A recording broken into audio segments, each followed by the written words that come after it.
Hello there, everybody. I think you can hear me. Oh, there the bars started to move. You can hear me. Welcome. Can one of you fine folks talk real quick? Yep. Oh. You're all here and alive. That's great. Good for you guys. I'm proud of you. Welcome, everybody, to Adrift in Aldhalor, our weekly actual play D&D show set in our homebrew world of Ardoon. Adrift in Aldhalor, whatever I said. I don't know. I'm a little space today. Shannon is not with us today, unfortunately. She is sick from an ongoing cold that's been going on, mingled with some vaccine shots that didn't cooperate. So, unfortunately, she won't be with us tonight. But that's okay. We got these four guys here. They can carry the show. So that means I have to do all the stuff. So, I'll turn it over to Sean now to talk about our partners in Paradise. First one is Arcane Spectacles. Step into Arcane's, roll for initiative and check out Arcane Spectacles, your haven for all things TTRPG. Their personalized D&D themed Christmas ornaments will be a critical hit under your tree, and their top-notch tabletop RPG accessories will give you an edge in battle. Customize their ornaments with your party's name to show off your adventuring party like never before.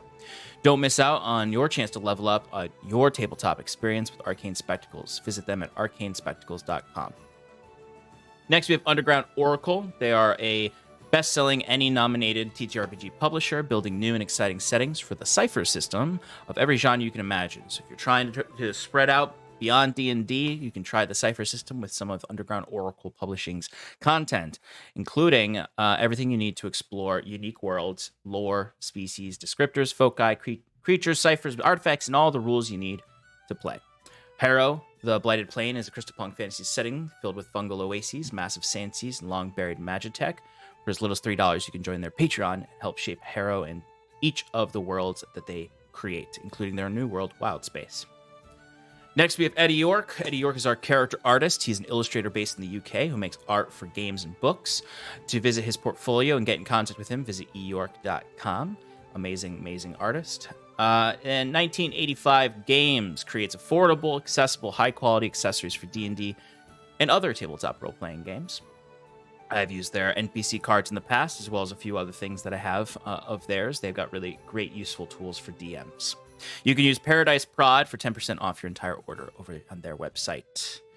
If you need to catch up with us in Paradise, you can find us on Discord, linked below, as well as in the chat.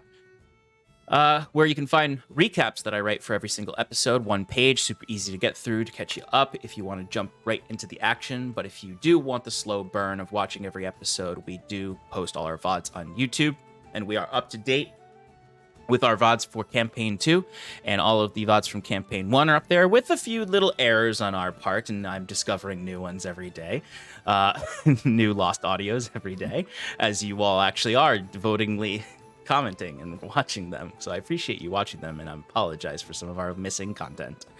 But otherwise, you can join us in Paradise on all social medias for the most part: Bluesky, Twitch, Twitter, YouTube, Discord, Instagram, TikTok, wherever.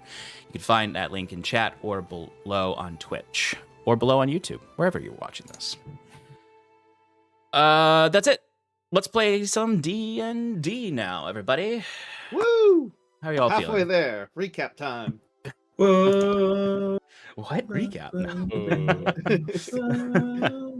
All right, let me jump right into the recap since we started late. We'll get going. Last we left off, Iron and Mana reconvened in the morning after a night of drinks at the Cask and Crow.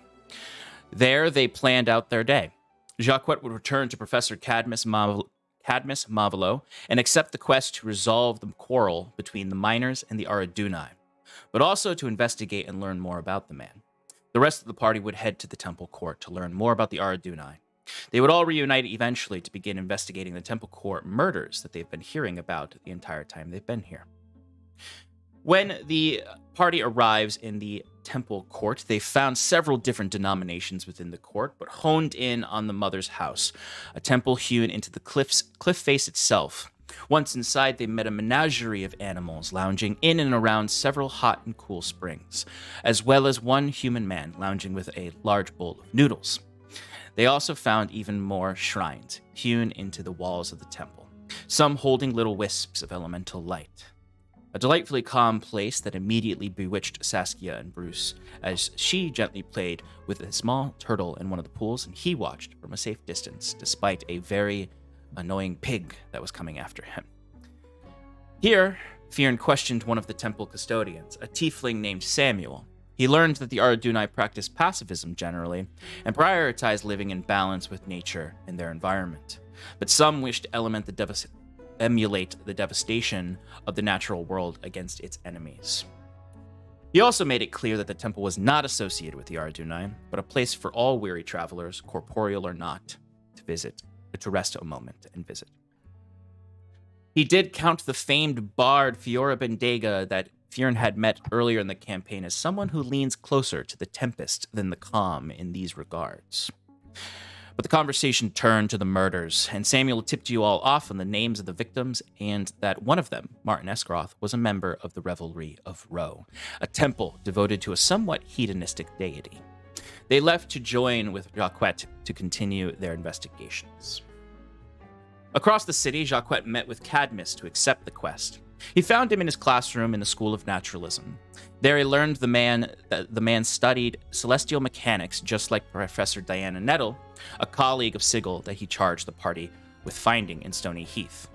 Upon further investigation and prodding, he learned of Cadmus' dealings with the House Samara in Halcyon and potential illegal trading of highly proprietary arms in Alfdal.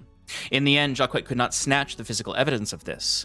Nevertheless, he learned that Cadmus may not be just a posh fool.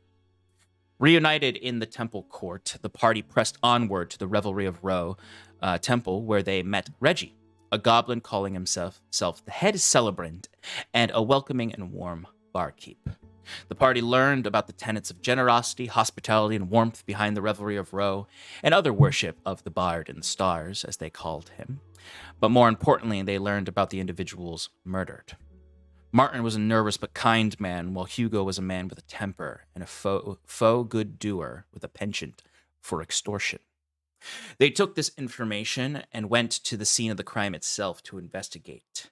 Here they found many clues indicating that perhaps some of the rumors were true, that a machina had something to do with the killings. We left off as Septimus found a strange gold piece of metal. Now, the party has many options to continue the trail if they wish to.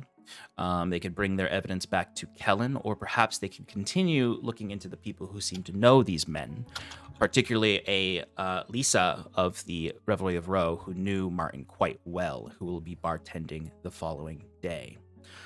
Or they could take their time, relax, and wait for the governor's arrival in 2 days to see the parade and then find out what's going on there before they head out for their next quest. So, you all find yourselves still within the temple. It's more akin, call it a chapel than a temple. It's not that large. Detritus and rotting wood decorate the cracked stone structure. Among the shattered pews lay old parchments with faded hymns devoted to a forgotten god. You passed over a stone lectern that remains as the only standing relic to this bygone house of faith. Once a place of protection, perhaps now the scene of the bloody massacre you have investigated. Septimus has found a golden shard.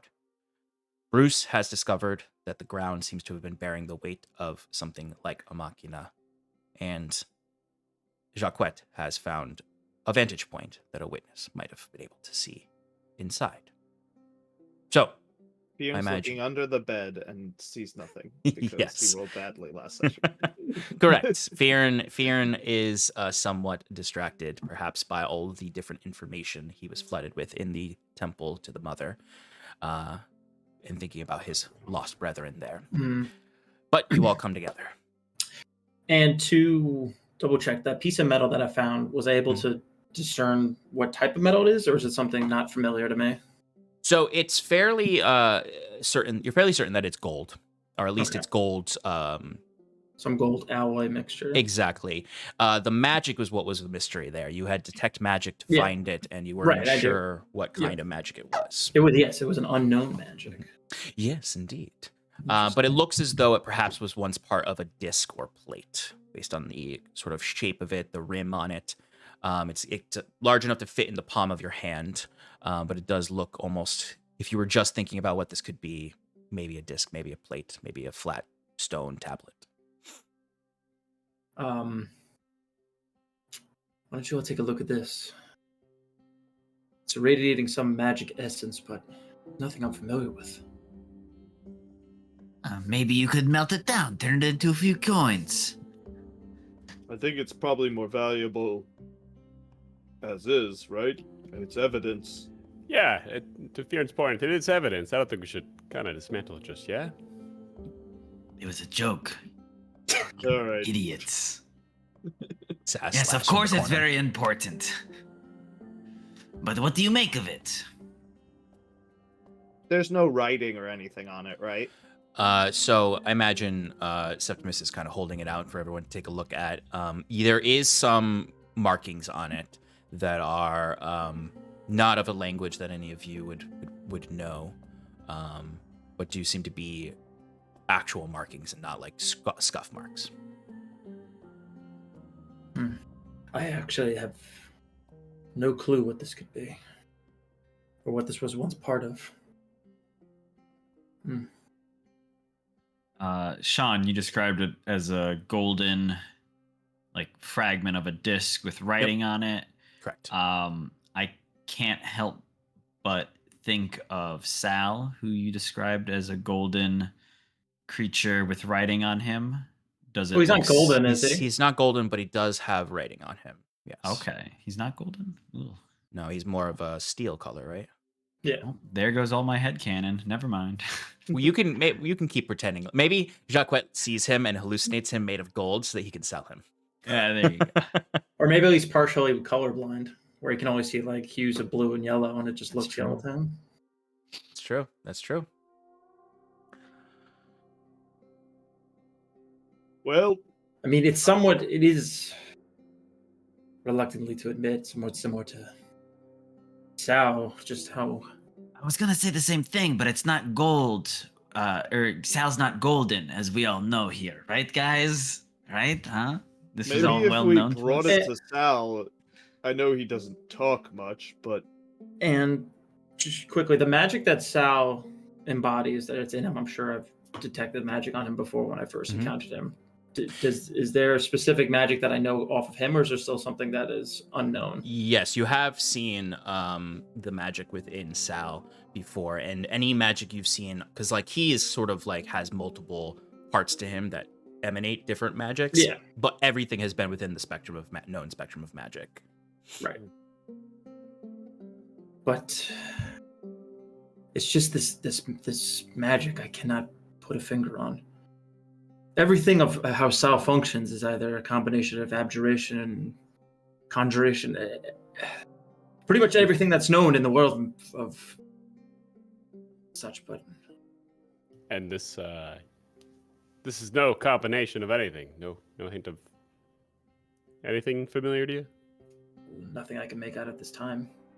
If anyone has any proficiencies in intellect skills, they could make an arcana, a religion, a history check, hell, even a nature check. I don't have any. I of have those. Arcana. I'm proficient in Arcana, and Can I try to Religion? persuade Yeah. the golden scrap to give me all its secrets? Yep. All right, 19. You hear a little voice in your head. I'm made of gold.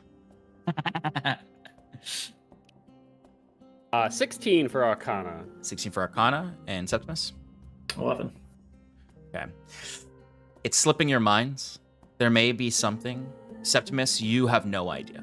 You have worked with a lot of mysterious alloys from your scrapping amongst the woods, but they all fall in organizational structures. Bruce, you think that with some research you could potentially come to an answer. There's something about this that seems like it's knowable to you, but you're just not quite there yet. Why don't we take this back to the academy? Put it in the bag. I'm sure someone there will at least help us point us in the right direction. Do you suppose it was a part of an artifact or an automaton? Like, do you think that it could possibly be alive? I'm not quite sure. I think these are grand assumptions that it was even. I mean, it could have just been a tool that somebody used, part of a tool, you know. Yeah, I gotta admit, I don't know what it was. There weren't signs of a struggle, though. So some sort of trained assassin. Well, remember, folks were talking that it was Machina's whisper. So clearly there's some kind of connection to the Machina like Sal. And if Sal came in here and really wanted to fuck some shit up, I'm sure he could kill people without a struggle just as well as anyone else. Just saying. Yeah, but with all that noise, being able to slip out like nothing happened. So that was a big guy. I mean, have you never thought of spells like teleport, plane shift? I mean, hell, that thing might not even be of this realm. Well, nothing that I've ever seen or witnessed has Now who's led me making to this believe up? that Sal could cast anything like that. I want to make it clear, I am not assuming anything here, and I think that's very important. We could be dealing with powers well outside our understandings. I'm just putting forward a few theories, and I'll let you guys figure it out. But we have a few other leads that we might want to follow up on. It's very clear, and Jacquette's going to point out the tree in the back that can look through the window, that our eyewitness would have seen everything from right there. And based on the scraps and the detritus back there, I'd say he comes here fairly often. Yeah, so let's pursue another lead because clearly we got what we needed here. Unless you Right. guys see anything else or want any more time, I don't see the reason for it. The last thing I'll say, Sean, if my detect magic's still up, or Yeah, you still have it up. I want to make a quick look to Jacquette. Is there any magic emanating from him?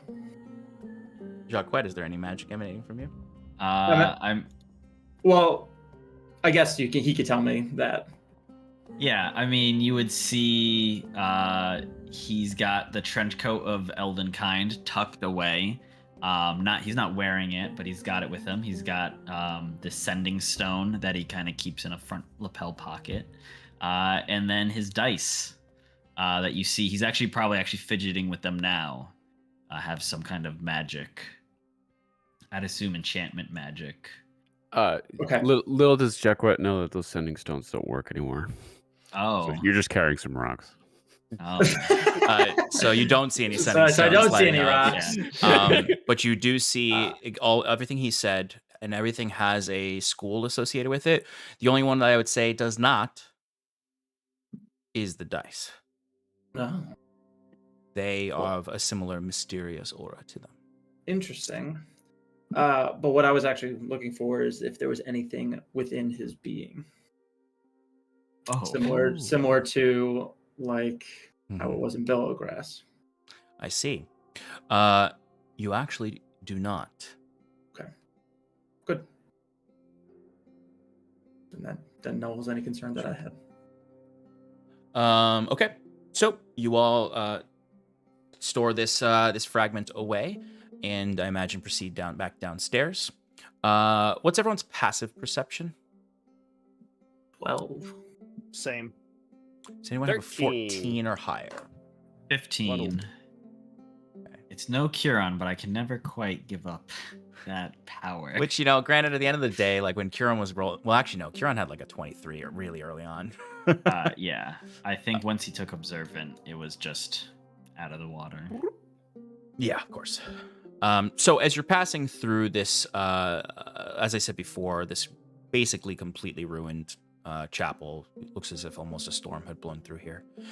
You do see by the lectern at the base of it, and the lectern itself is quite high, almost like on a dais.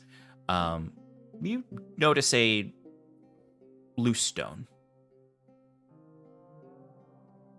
One moment. Jacquette wanders over and kind of pushes against it with his foot.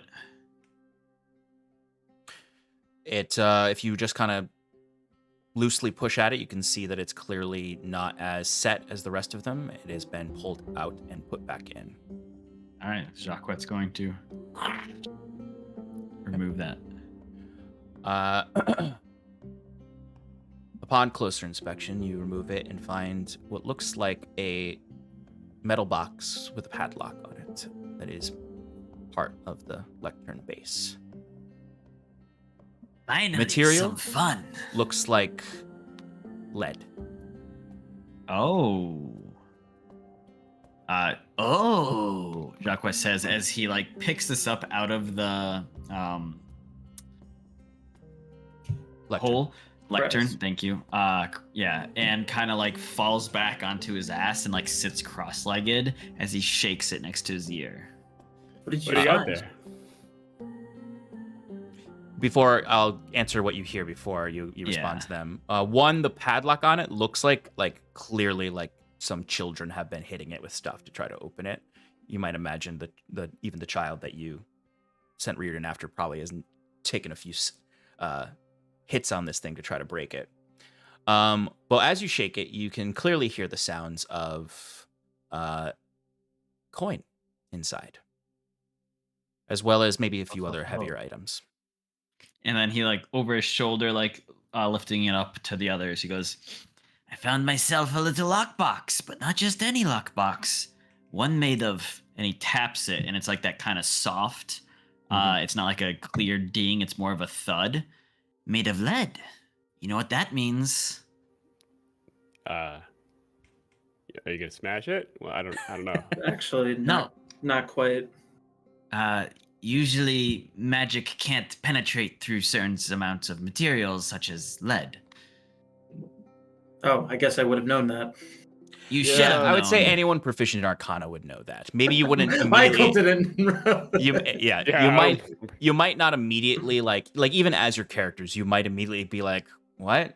Like, because you're not every day like thinking like I have to shield my belongings with lead. It's somewhere like a thing you remember from elementary school that then you're like, oh, of course. It prevents scrying specifically.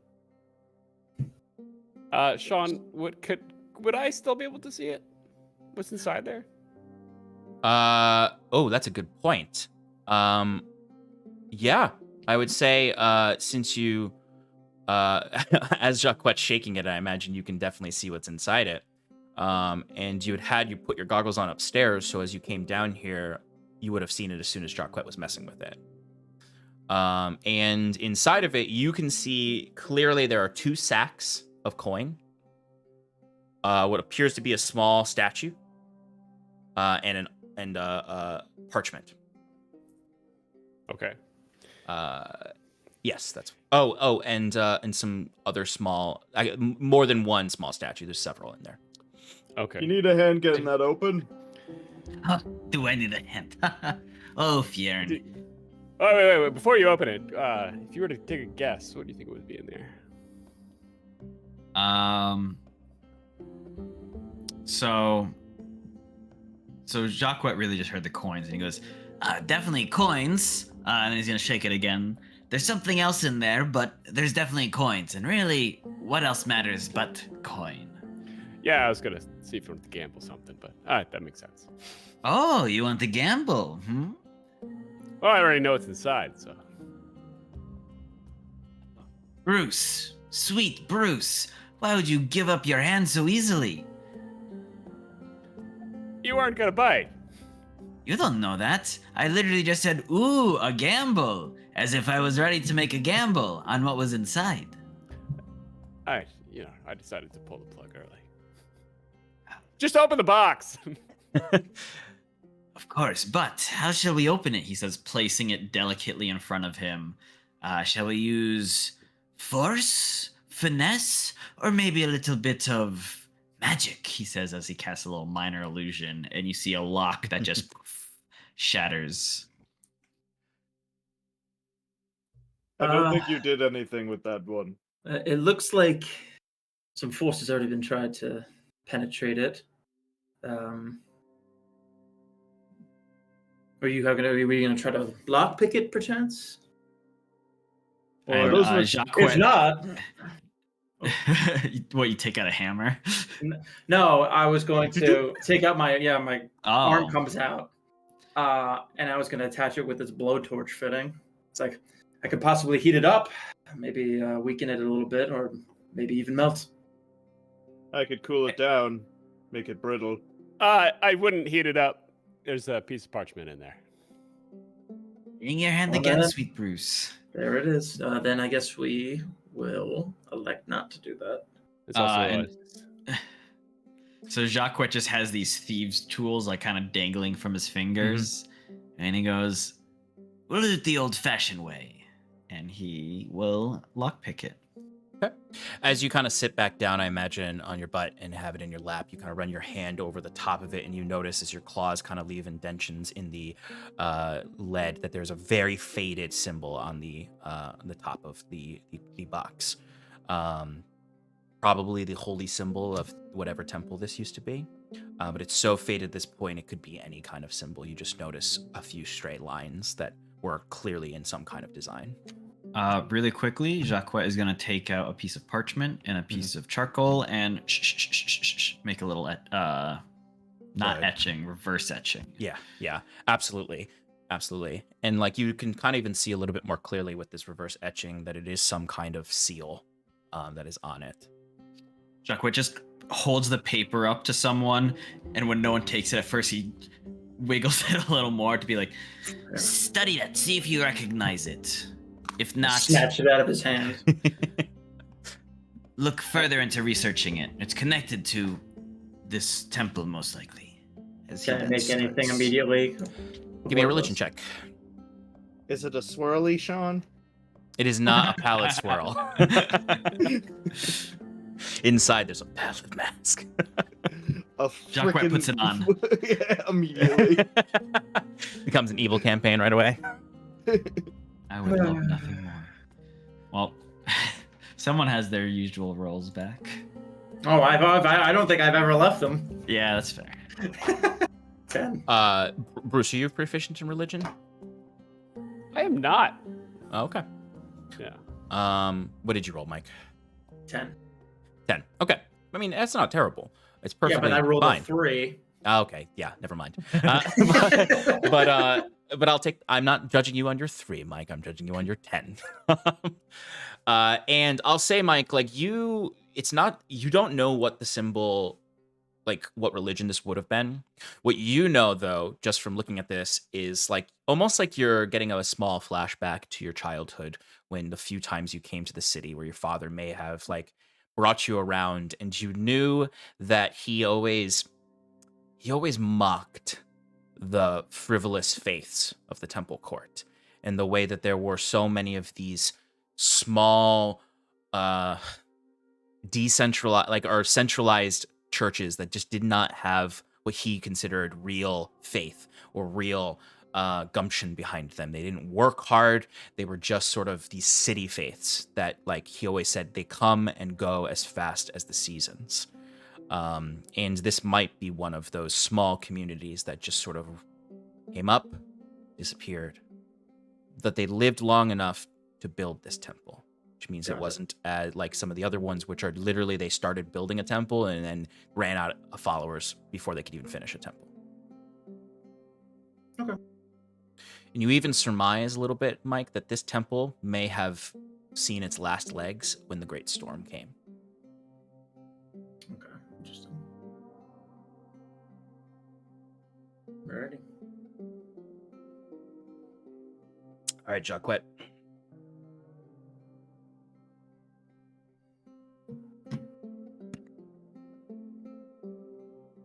That's gonna be 23.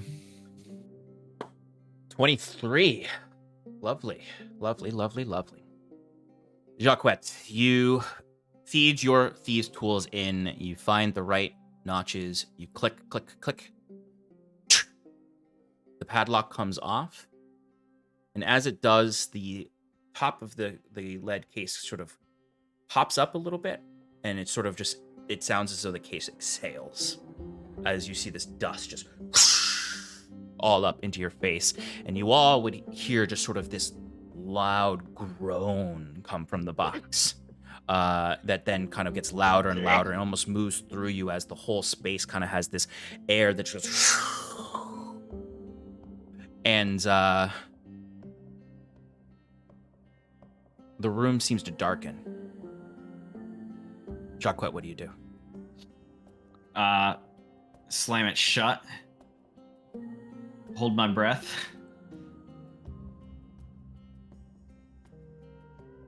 Yep.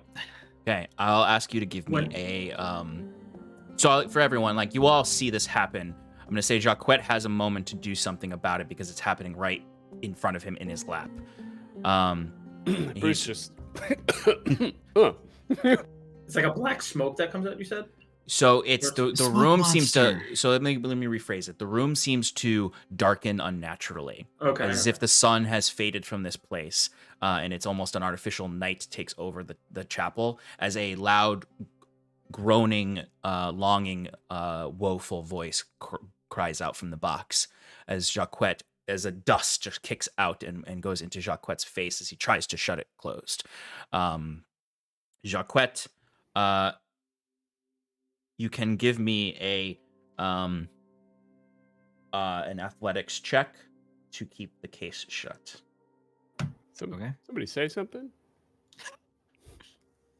Can I help with that? Like, I mean, I would be noticing the symptoms too, right? If I'm saying this is a situation of where I'm giving someone something when something Okay. immediate was supposed to happen, and it's only because it was in his lap. Like, this Fair. is not a moment where you guys have a full 6 seconds to do anything. This is a triggered thing has happened, and I'm giving Jacques a chance to stop it.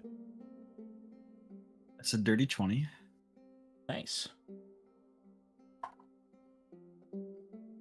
Okay, Jacques, you managed to keep the box closed.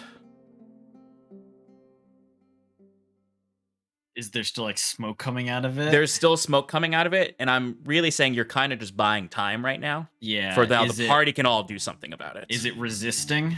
100%. What's going on? Something's trying to get out. Something's cast trying Armor to of get out. Agathis. Okay, and I cast Arcane Lock on it.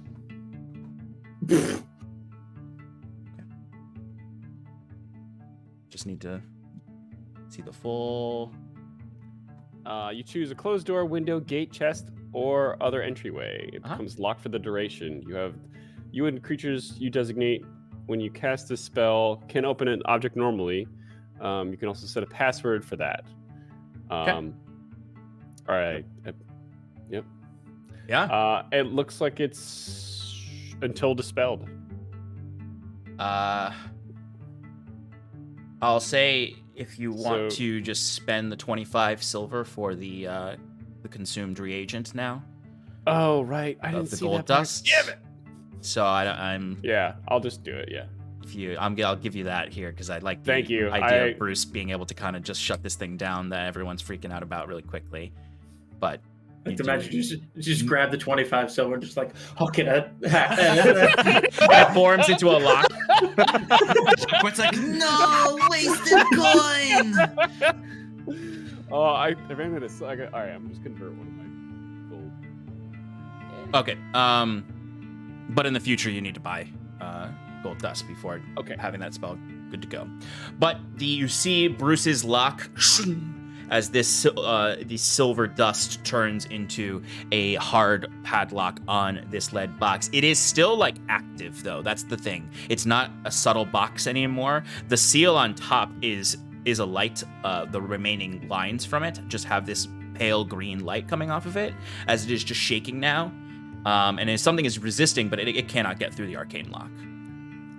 For now, do you want to at least. just put that in the bag? I mean, I don't know. I feel like we should probably deal with this just, when we're all ready for it and not surprised or anything like that. You could have your own surprise round on it by unlocking it when you're all ready. If Can there's something we- dangerous in there, which It's seems quick. like it is. Well, there's nobody around, right?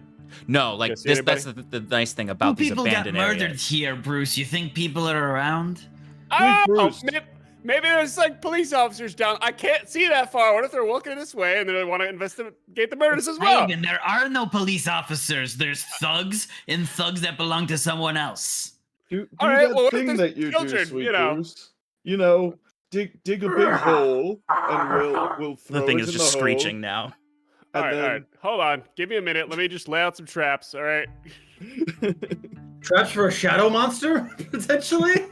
I don't know what's gonna come out of there. All right. How do we deal with the shadow monster? You guys are the combat experienced We people. need a cleric or a paladin, someone with holy water. We need holy water. Wait, we're in a fucking temple district. Someone go get a cleric from one of the temples. Or just put it inside holy water. Just I put the take box in holy water. offense to that, Jaquette, by the way. Oh, But wait, you still practice? it's like I don't even speak. Now's not the time. No, it's not the time, but Where's holy water? Even the shadow monster in a box kind of went, ooh. I still think burying it in the ground is the best strategy. We want to open it. Exactly. You open it, something comes out, it suffocates, and then we can dig it up And later. if it doesn't require air, if it's a shadow, it Then doesn't we're matter. dead. No, we're not. If we can't, I have never killed anything that doesn't breathe already. Like, I don't. Sounds like you're giving up before the battle even starts, Fear, and that is not like you. I'm a little upset at you right now, but we'll talk about that later when we circle back to Septimus. you want to see some radiant damage as he'll like frustratedly pull out his hammer and like channel something, and then just go forward as in front of the box he'll cast spiritual weapon. You see just like Believe glowing, it's beaming force sword. damage, dumbass. You don't know that. I took Professor Higglestein's class on damage varieties. I think I know what kind of damage spirit weapon does. I believe Also- it's Higglestein. Oh, like you would know. I'm assuming you were just making up the name to start with. The box Yes. is starting to mold. The lead softened is loosening. Oh, it's like melting in my hands. Kind All right, of. so at this point, Jacques chucks it. And he's like, okay, Bruce, how are those traps? And where's that holy water I asked for? I should have. Oh, that actually would have been a really good idea. A trap with holy water. But I don't have that. I just have this scrap trap, and it's just an explosive. It's gonna shoot scrap metal at you. So everybody, stand back. Jacques hides behind the lectern. I imagine he threw the box but he's got his into- weapon ready. I imagine Septimus will calm down a bit, bring his hammer back in, and then murmur some more words and cast heroism on himself. So Jacques threw the lockbox into the middle of the chapel. Okay, let's get a battle map up. Oh, like you had this prepared or something? Maybe. I knew Jacques couldn't resist a lock box.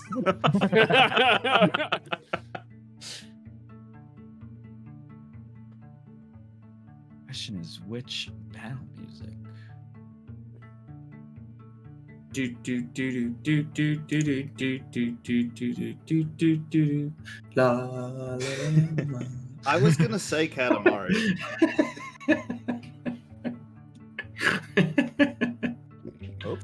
And there's a recap in front of the battle map. Way God intended. Oh, okay, let me resize We good and tune dude. Noon Toon Dude, yes. that. Noon Tune Dude? New Toon Dude. Nice. Do.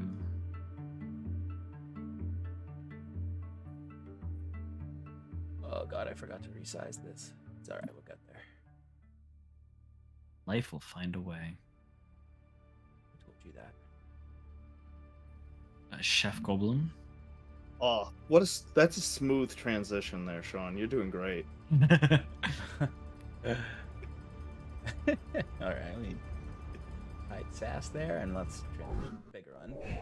Alright. So, you throw the box into the middle of the room? Yes. Hide behind the lectern. Hide as in like hide.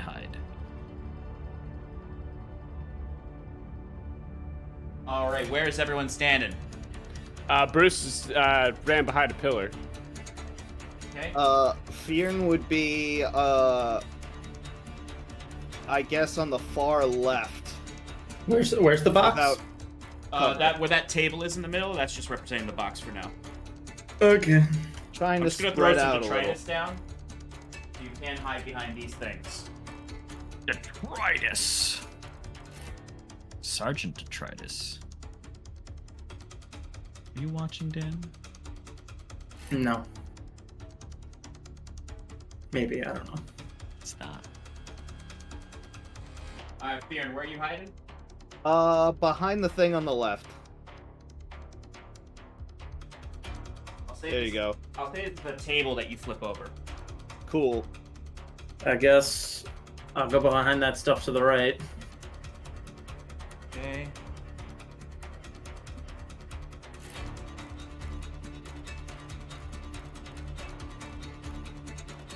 Would someone be willing to use sass for this fight? Yeah. Sure. Mm-hmm. All of We'll us. all play on her. Yeah. We'll take turns. Alright, I got her movement. Stefan's got her action. Alex got her bonus action. And, I get to Clayton see has what she says. Yeah, Clayton has her quips. Nice. I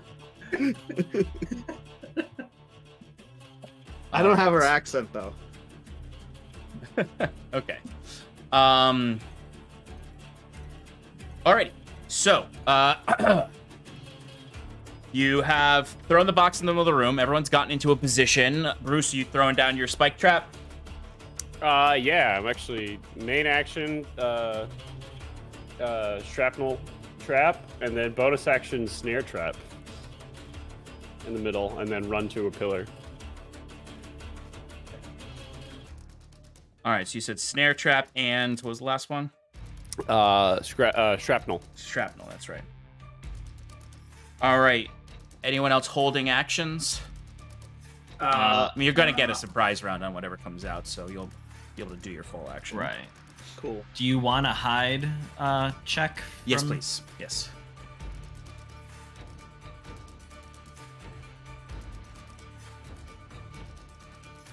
I'll just have my spiritual weapon ready to smack it whenever it comes out. Oh yeah. that's 19. right. 19. Okay. Yeah, Fearn is just like ducked for cover. He's still like looking at whatever it is there. His horns and the top of his head are visible. Oh, I'm gonna use that fire as your spiritual weapon, Mike. That's fine. I thought that was the baddie. Although we did beat a guy made out of ink before, but I guess that's harder That than is gas. true. That is Well, true. we don't actually know what it is. True.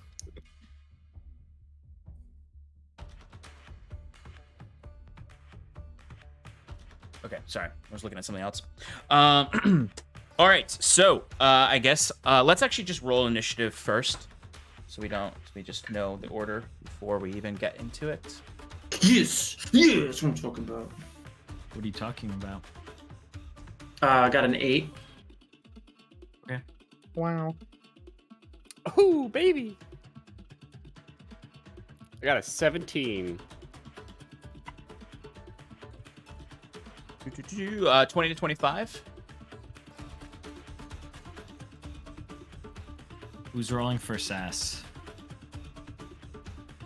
Uh, All right, I got it. Okay. All right. 19 I to could 20. roll for her, but 19 to 20 or 15 to 20? Thank you. 15 to 20. 15 to 20. So- This initiative is only counting people who got 19 to Twos. 20. Yeah. Excuse me. 17. 17. Sass Okay. got 17 as well. Okay. Interchangeable. Whoever wants to go first can. Okay, 10 to 15. 11 for Jacquette.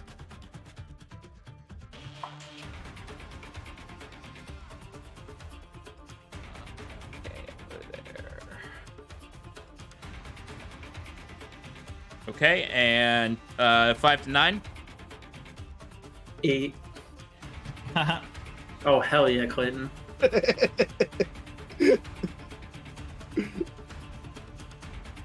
It's And then strategic. Clayton, what'd you get? A 4.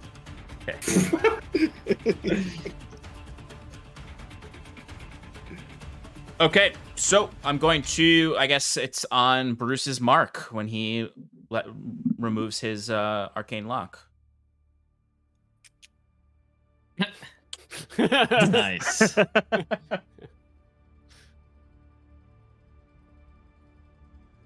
Okay.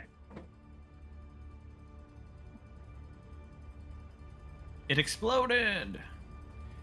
It is. You see, as you release the lock, that same thing happened. The top of the box flies open, and you can see there is sort of this shadowy smoke coming out of it. As you can see, 2 creatures crawl out at first. They look like basically like hooded skeletons. But the cloaks themselves are kind of ragged. They're very similar to the shadows, the shades you saw in Billowgrass, but these are much more spectral than they are like pure black darkness. They're much more ghost-like, I would say, than sort of a shadowy creature made out of actual shadow. Whoa. Whoa. Whoa. And then behind them rises another figure. And once I have them all out, I'll trigger the traps. This next figure is basically a larger form of this, very akin to what you might consider a Grim Reaper to look like. With a spectral cloak wrapped all around, with skeletal hands coming out, a skull with its mouth, its jaw wide open, horns that kind of come out from the sides of the head, with little points of light in the eye sockets. Very, truthfully, very akin to the Lich in Adventure Time, if anyone knows that reference. Yeah. That just sort of rises up from behind them. This one is not dark, though. This one has sort of a blue ectoplasm to it. As it rises up, they all do look somewhat ethereal, ghost-like, as the traps are triggered by them. 1 second, let me just grab a mini for the bigger guy. Uh-oh. I should have cast more spells beforehand.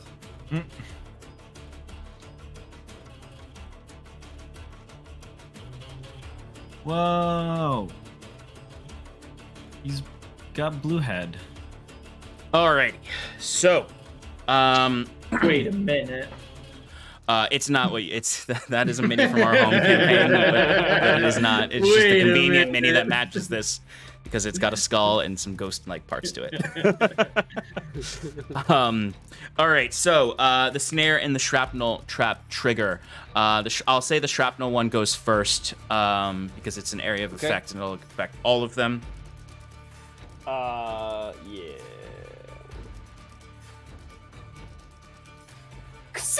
That's wow. Okay.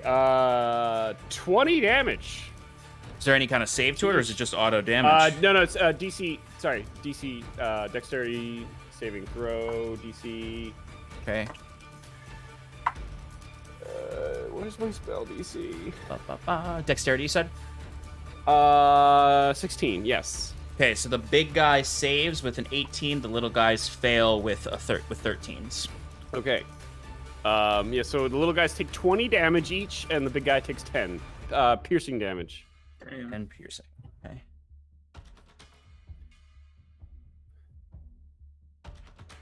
Okay. Little guys. And Bruce, is this considered magical damage? This is not. Okay. It's not. Uh-oh. Okay. So it does seem to not have as much of an effect on their incorporeal bodies, but it does deal damage. They are not immune to whatever it is.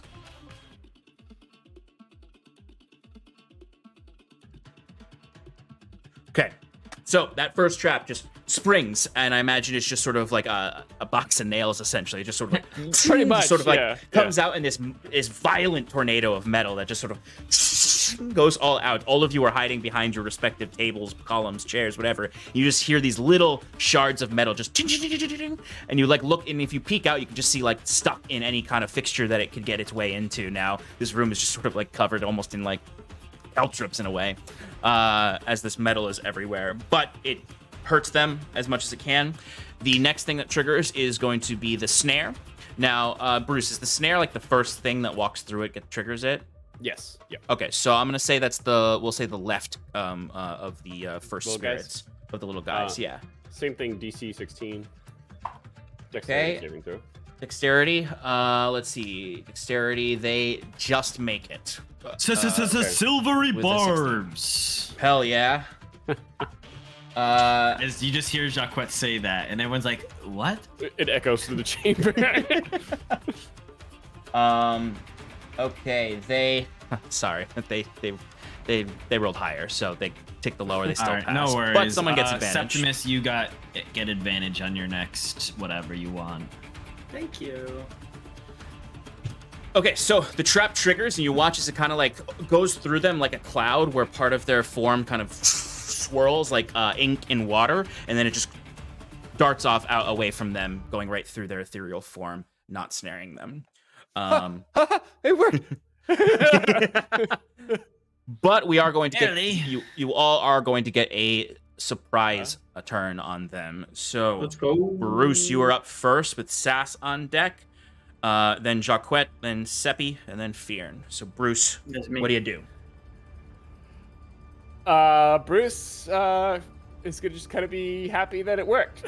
And so, like, oh, okay. And he's gonna main action hide. Love it. Love it. Around that pillar. And bonus action sanctuary on self. Love it. Go ahead and give me a stealth check for that hide. You just hear from far away, "Coward!" But it sounds like it's from the wind because he is also hidden. What'd you get? I got a 0. I rolled a natural 1. -1. Bruce, you hide. You go and hide, and like you like peek around the corner, a la like the little kids in the kitchen with the velociraptors. You peek around the corner, and the main ghost head just turns and looks right at you as you cast Sanctuary on yourself. Well, no, actually, I think. Well, so Sean, I can't really see what. I still have the goggles on. I never took them off. So Bruce is not gonna get too scared. He's just gonna. Do you know what I also just realized is that Bruce probably can't. You can't see them No.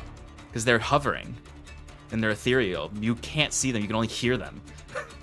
But they have all advantages against you. Yeah, that's true. They do. Yeah. So yeah, Bruce, I imagine if you take the goggles off, the most you can see is sort of just like a loose, blurry image with maybe some really blurry points that are the glowing eyes. Okay. Sass is on deck with Jacquet. Or Sass is up with Jacquet on deck. All right, who wants to control Sass? Oh, I got a bonus action. I don't know what you guys are. Are we actually doing that? We're all splitting her actions No. and Voltroning her. That I've would got be her stat fun. block up. She's gonna cast Eldritch Blast. No, she's gonna cast Armor of Agathis. What? Stealing my move. Okay. So her Armor of Agathis goes up. Bonus At what action, level? she's gonna Tentacle of the Deeps. It's Okay. She only can cast it at 3rd level. Oh damn. That's cool though. Tentacle. Where'd that tentacle go? I realize that we can't actually. I always forget this every time. We can't actually interact with her. Oh character yeah, that's sheet. right. That's right. But I can. I've got notes. Turns out pencil and paper is just as good as digital delights. Digital. Is it though? Unless they No. start sponsoring us.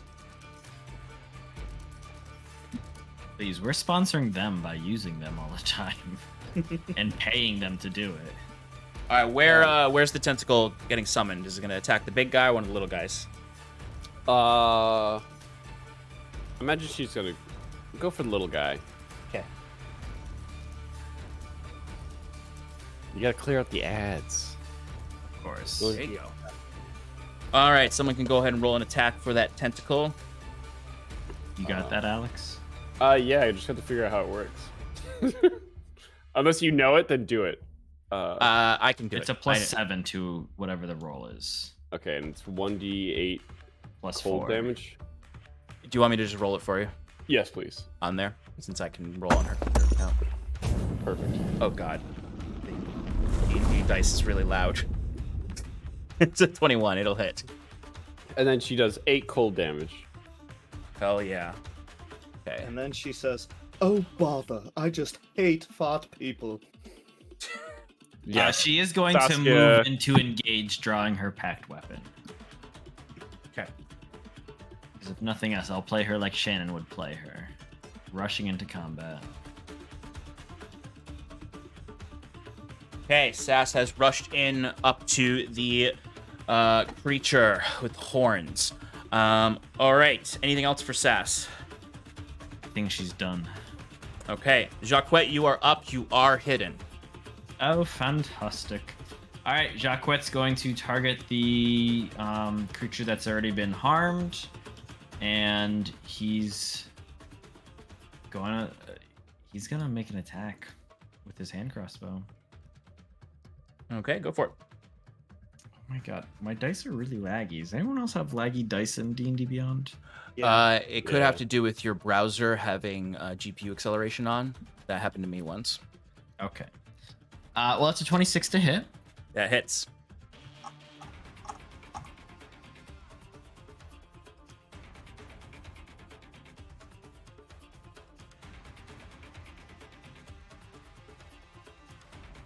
Ooh, this is painful. That's going to be 18 piercing damage. All right. Absolutely. How do you want to destroy this thing? I think like Jacquette, it's kind of like in Baldur's Gate where he like hops over the thing, like jumps up in the air, just shoots, and it just whiffs right through, Yeah. doing enough damage that it's able to dissipate Absolutely. the entity. Absolutely. That happens as your bolt goes through and it almost like completely puffs up into the same dust that you inhaled moments earlier. All right, Or and held your breath then through. he is going to shout over to Fjern and go, "You're up next." Wait, is Fjern up next? He's gonna say Septimus he doesn't is. know. He doesn't know the Septimus already has advantage. "You're up next, Fjern. Make sure you knock him out." And that's a bardic inspiration, D6. Nice. Wow. All right. And then he's going to get back behind the cover. Excellent. Thanks. Perfect. You Love can't that. see him on camera either. All right. Excellent. Septimus, you are up. Fjern, you're on deck, and then we're out of the surprise round. Okay. First, I'm gonna have spiritual weapon slap the other ad. You know, they're more than just ads. Thank you for that animation, Sean. I'm glad someone noticed. Pop hop. I gotta compete with Baldur's Gate somehow. Right. It's a 14 to hit. That does hit. Then that's gonna do 4 whole force damage. Hell yeah, brother. As that your hammer comes in, and with sort of some of that divine light, or no, it's not your hammer, it's your spiritual weapon. It's a spiritual weapon. Which what does it look like again? Big ol' It's butthole. it's just a bigger Bigger hammer. smithing hammer. Yeah, excellent. I It's think you've a said great that it's a before. great smithing hammer. A great smithing hammer comes crashing down. You can see the way that this displaces them. It clearly is dealing full damage as the force is kind of creating this Yeah. echoing ripple through their spiritual form as they almost become disappear for a second, but they're still there. Okay. Anything else? And then screw it. I'm gonna go in. Hell yeah. Me going in. Oh, plus I get more temp HP. Oh, so the cleric is good for something then. Jacquet says from behind the lectern. Ooh, that's a beautiful painted Vinny. I know, I love him so much. Don't look on the other side. He is missing an arm.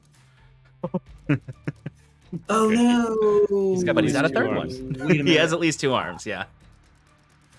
Fear is also missing a sword. He's just offering the Oh. hand of friendship.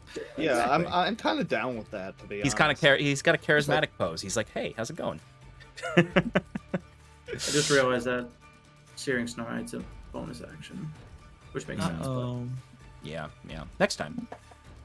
Well, I'm saying using the spiritual weapon is also the bonus action. Oh, you're right. Right. But you have your in that action still, so case- you can do something with that. Yeah. It's just not as effective.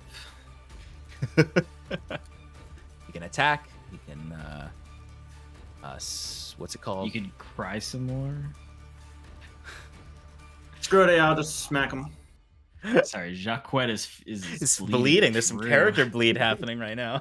Well, I have advantage on it, right? You do have You advantage. do. Yeah. Cool. Yeah, advantage. Let's go. 24. That hits. Yeah. 24 from Michael. Never been heard of. 8 damage. 8 bludgeoning, not full damage. Yes. So yeah, exactly the same as sort of like a slightly less effective version of your spiritual weapon, as you kind of see like the spiritual weapon ripples through them, and then you bring yours through, and it kind of almost like wraps around it in a way that avoids most of the damage. Weak sauce. Why hate me so much? Fear, and you're up. So seeing that the physical attacks have not been dealing a lot of damage, and the light just bursts through them, with the radiant attack from Septimus, Fear's going to cast Green Flame Blade. Ooh, nice. And I'm just gonna run up, and first swing's gonna come at the tiny one. So I'm Okay. kind of just getting in the middle of the mix.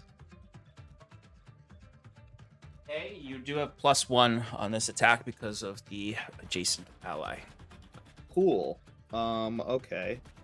So I'm gonna roll a regular attack, and then I get to add stuff to it.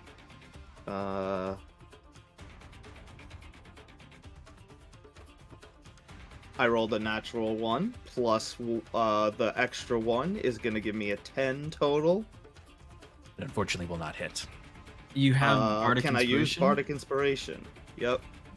I Dec- wouldn't, because it is a natural 1 on an attack roll, which is an automatic fail, a critical fail. You have Bardic Inspiration for your next Exactly. use. Is there a way of saying that I didn't use Green Flame Blade so I can attack again? Doesn't Green Flame Blade go to whatever attack hits first? You brandish the weapon used in the spell's casting and make a melee attack with it or against a creature within 5 feet of you. So no. Okay. I'll allow it Basically, to. I have to cast the spell before. I'll allow it to carry over to the second attack. Okay. Well, I shouldn't be able to have a second attack at all if I casted it. Oh, you're So- right. You're right. Never mind. Okay, I'll allow it. I will allow it to carry over. Oh no, that's pretty overpovered actually. Yeah, in the long just run. pass. Yeah, sorry. I sorry. This is me always It's cool. wanting to give you guys things when you fail. I'm sorry. I'm sorry. I can't help you. But no, yes, of course. You come in with this great sword, and it ignites in this green flame, licking against it, and you come through, and it almost as if the ghost's body douses the green flames as it comes out the other side, not dealing damage and having completely lost its fire. Damn it. Your turn. All right, we're back to the top of the order. This is the full round, so the enemies are going to be part of the initiative. Bruce, you are up first. Sass is still up second. Bruce is still just gonna, just be like, "Hey, what's going on? Did anything come out?" I imagine, Bruce, yeah, you just heard a bunch of your traps trigger, and then all of your friends kind of come in for things. And you're just hearing the regular din of combat, but no one necessarily is like telling you what's going on. But anyone can respond if you hear it. Probably, I mean, Jacques, you're not in the fray. You're hiding. You could hear him go, "What's going on?" I don't know why I just whiz-wigged it. It's good. Fear's just screaming, so he's just doing like war cries and grunts. We got one of the bastards, but there's still 2 more. Can't you fucking do anything? Jacques says, looking over the lectern, and there's like a wall of nails in the lectern. Yeah, that's gonna be my turn. Okay. All right. Crescent fucking heart. Sass is back up. She has her tentacle out, and she is in range to attack with a melee attack. You want to make that bonus action attack with the tentacle? Yep. Oh no, Alex. Yeah, I got it. Yeah, you should get it because I rolled poorly action. for her. So go ahead and roll me a d20 and add 7 to it. But who's the tentacle attacking, Alex? Yeah, big guy or is it moving to attack the little guy? Little guy. And it's Actually, it only, doesn't need to move because I think it has 10-foot reach. Yeah, it does. has 10 foot. Okay, little Cool, guy. so And go it's for total is 12. Jesus. 12, Nice. you say? Nice. Yeah. You saw that full action Yeah. for it to just hit. Ooh. And it's gonna deal 6 points of damage. Cool. Nice. Damage. Nice.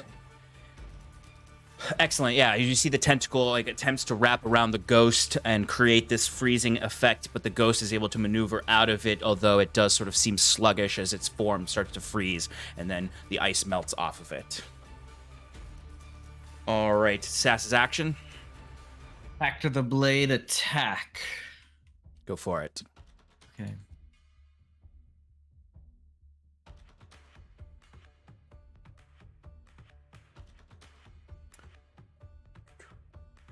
Uh, 9 plus 6 is 15. And is she's going for the big guy, or is she moving around him to go for the little guy? Going around, as long as that doesn't provoke opportunity. Nope, she has enough space to go around. All right.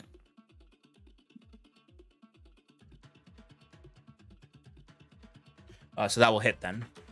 All right, fantastic. That's 7 slashing. And is that considered magical if it's with the packed weapon or no? I believe it is. Yeah, I think so too. Yeah, as long Yeah, and it counts as magical. Yep. Yep. So that will deal full damage, and we'll take care of it as Sass, I imagine, whips out the sword, kind of comes to her hand with a splash of seawater going around. She moves around the main spirit and almost like has to squeeze around and almost like leap and jump off of that back lectern to bring the sword down on the last remaining little guy.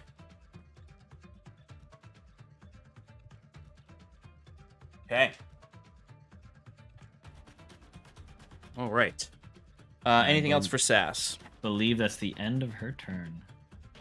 Okay. All right. So the main spectral creature is going to float there and kind of look around. It doesn't necessarily have any like reaction to the creatures dying around it. It is going to look to Fearn, since Fearn's the one right in front of it, and is going to use its Suffering Echoes action. As Fearn, you start to hear chanting sounds in your head that then kind of come all into one echoing voice that just utters to you one word: suffer. And it needs you to give me a wisdom saving throw.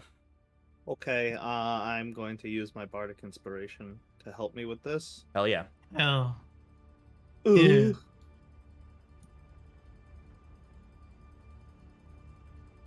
What is it, a D8? 6. D6, yeah. 6. It'll never get better. I got a 10 total. That is not a success. So the suffering words go into your mind, and you begin to relive, or at least waves of painful memories leap into your mind after you take psychic damage. Uh-oh. Oh, God. 32 psychic damage. Oh, no. Is this Nearly a melee attack, Sean? No, it's not. But that was nearly max damage from it on the 3d12. It rolled a 2 10s and a 12. 36, you said? 32. 32. As Okay. these memories flood into your mind, they become overwhelming. You cannot contain them in your own thoughts, and spectral versions of your own nightmares, your own most grand fears leave your mind and burst out like a wave of psychic energy, and will leap from target to target up to 3 other creatures. Within 30 feet.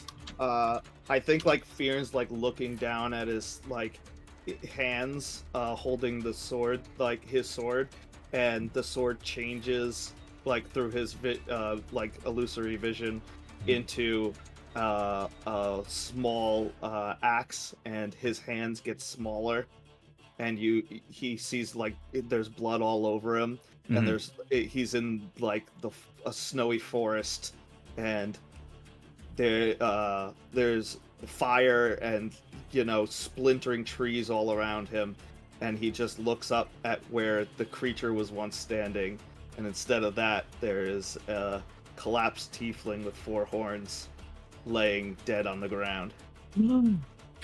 Yes, and Fearn, this is what you see. Like, you see behind the shattered windows of the chapel, like the fire and trees come up and be completely darken this space as everything transforms to that night, as the gallows speaker becomes this figure for you, as there's sort of like spectral versions of this erupting from Fearn's head as purplish clouds rushing towards each of you. You can just sort of see fire, splinters, a spectral tiefling, anguished, moving towards each of you. It will not affect Jacquette because he doesn't see you, and there's already 3 targets, so we can't even do that if he wanted to. It will affect everyone else, and you'll take a little secondary damage. There's no roll involved in this.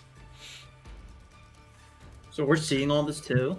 Yes, it's not as coherent as what he just said. Like, that's the visions that he is seeing. You all are seeing sort of like little holographic pieces of that, like little waves of fire, little waves of almost like a ghostly tiefling in anguish coming towards you all. As it doesn't really like attack you like with a sword or anything, the ghostly figures kind of just pass through you and cause mental anguish as you're feeling Fearn's pain. You don't know its source or origin, but you know you are feeling the mental psychological damage of what's happening in Fearn's mind right now. Bruce thinks you guys are just attacking the air. This is going to affect you too, Bruce. Oh, it is? Yeah, you're feeling this. As it's going to be 17 psychic damage to Bruce, Sass, and Septimus. Sass is gonna reaction to reduce by a D8 on herself. With the tentacle? Yeah. Excellent. So that's 6 less. So how much was it? 17. Oh, thank total. you. Okay.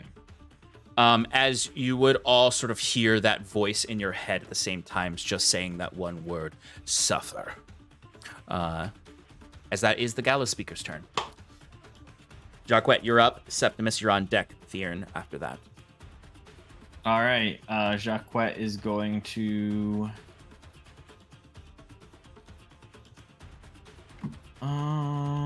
He's going to steady aim and fire.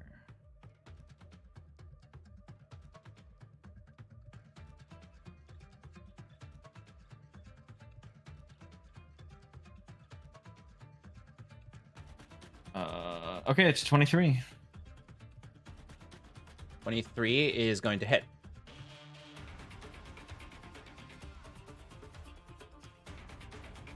Ew.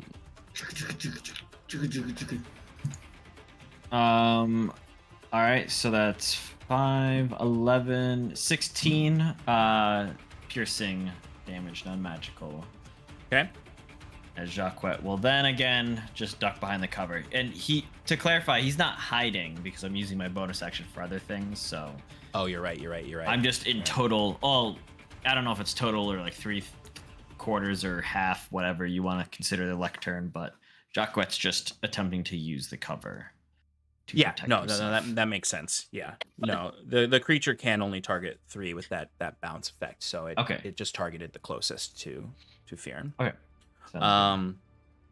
All right. So yeah, your bolt goes flying through, and you can see like it goes through the spectral cloth, and like you can see it rips through some of the bone. You can see fragments of this bone come off of the skeletal parts, and then turn to that dust again as it goes onto the floor. But it does seem like it's still resistant to the non-magical. It is, yes, correct. Yeah. It is still resistant to the non-magical. All right, Septimus, you're up. Fearin, you're on deck. I'm gonna use that spiritual weapon to make an attack. Go for it.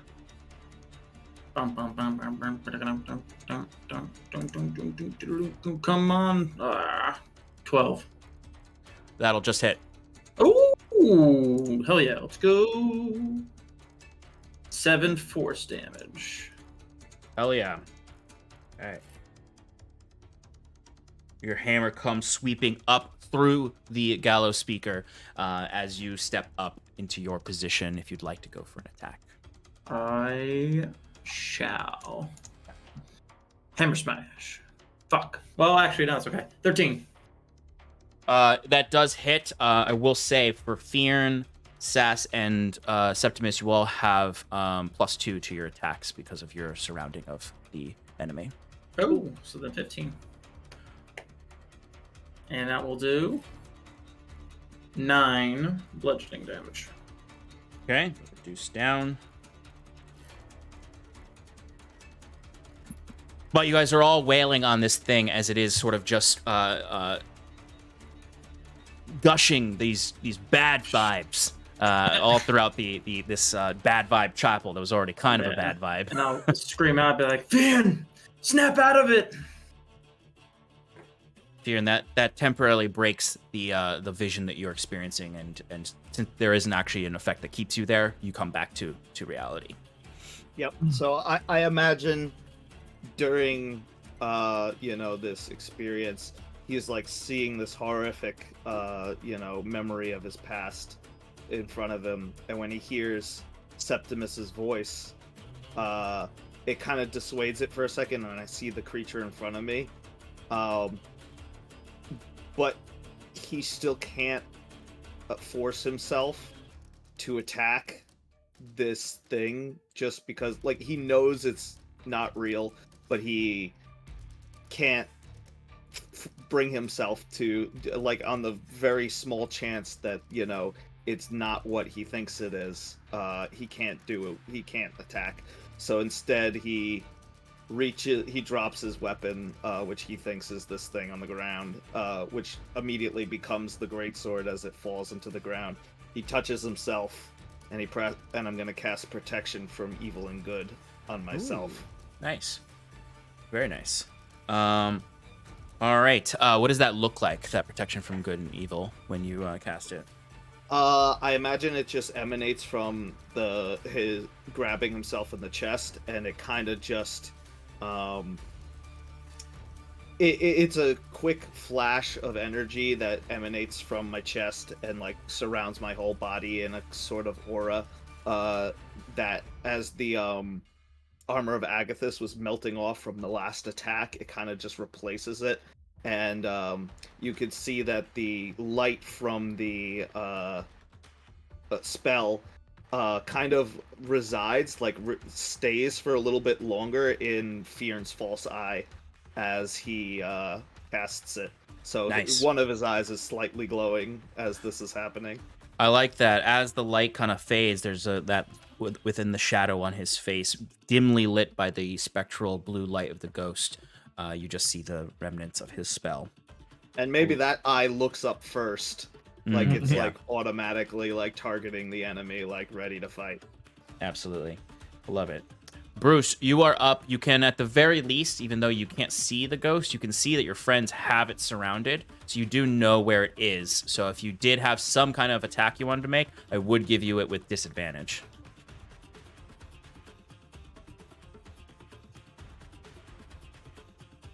No pressure. I'm just saying. Mechanically where you're... I'm just telling you where mechanically you're at. Bruce. It's a lot of pressure. So this is what I'm gonna say. So Bruce is like, from taking that psychic damage, Bruce is just gonna hold his head and just start screaming. And with that, he's gonna unintentionally cast Magnify Gravity. Oh. That's a thing. What? Now it is. Yeah. I've never used it. But, Centered where? So 10-foot radius. Is there any way I can get a radius where I don't hit anybody else? No, they all No? surrounded. Like in a 10-foot radius. Maybe I don't do this. You could cast it on yourself. Yeah. Actually, that'd be great. even more useless. Yeah, no. I don't think I should do that. As much as I really You want don't to. say. Well, I thought there was like, because I can't. For some reason, I didn't think right beyond it between Jacquet and. Never mind. Oh, well, you know what? You could actually probably, Hit the since spiritual weapon. you though? could hit the spiritual stuff. Actually, if we look at it, there is Yeah. a very, yeah. No, I'd say you can, because I was not thinking those are spiritual. Those are minions. They don't. I don't believe they take damage. Spiritual No, this weapon isn't doesn't. Baldur's Gate that gives you some fucking bullshit extra summon spirit weapon. No, this is true spiritual weapon in its purest best form instead of the neutered version. that It's Baldur's Touch a Gate nerve. has. Touch a nerve. Where? Yeah. In that case, then I will do that. Okay, awesome. What kind of save Uh, is it? Or is it? It a is save? a Constitution saving throw. Yeah. You got it, boss. And you lose Sanctuary.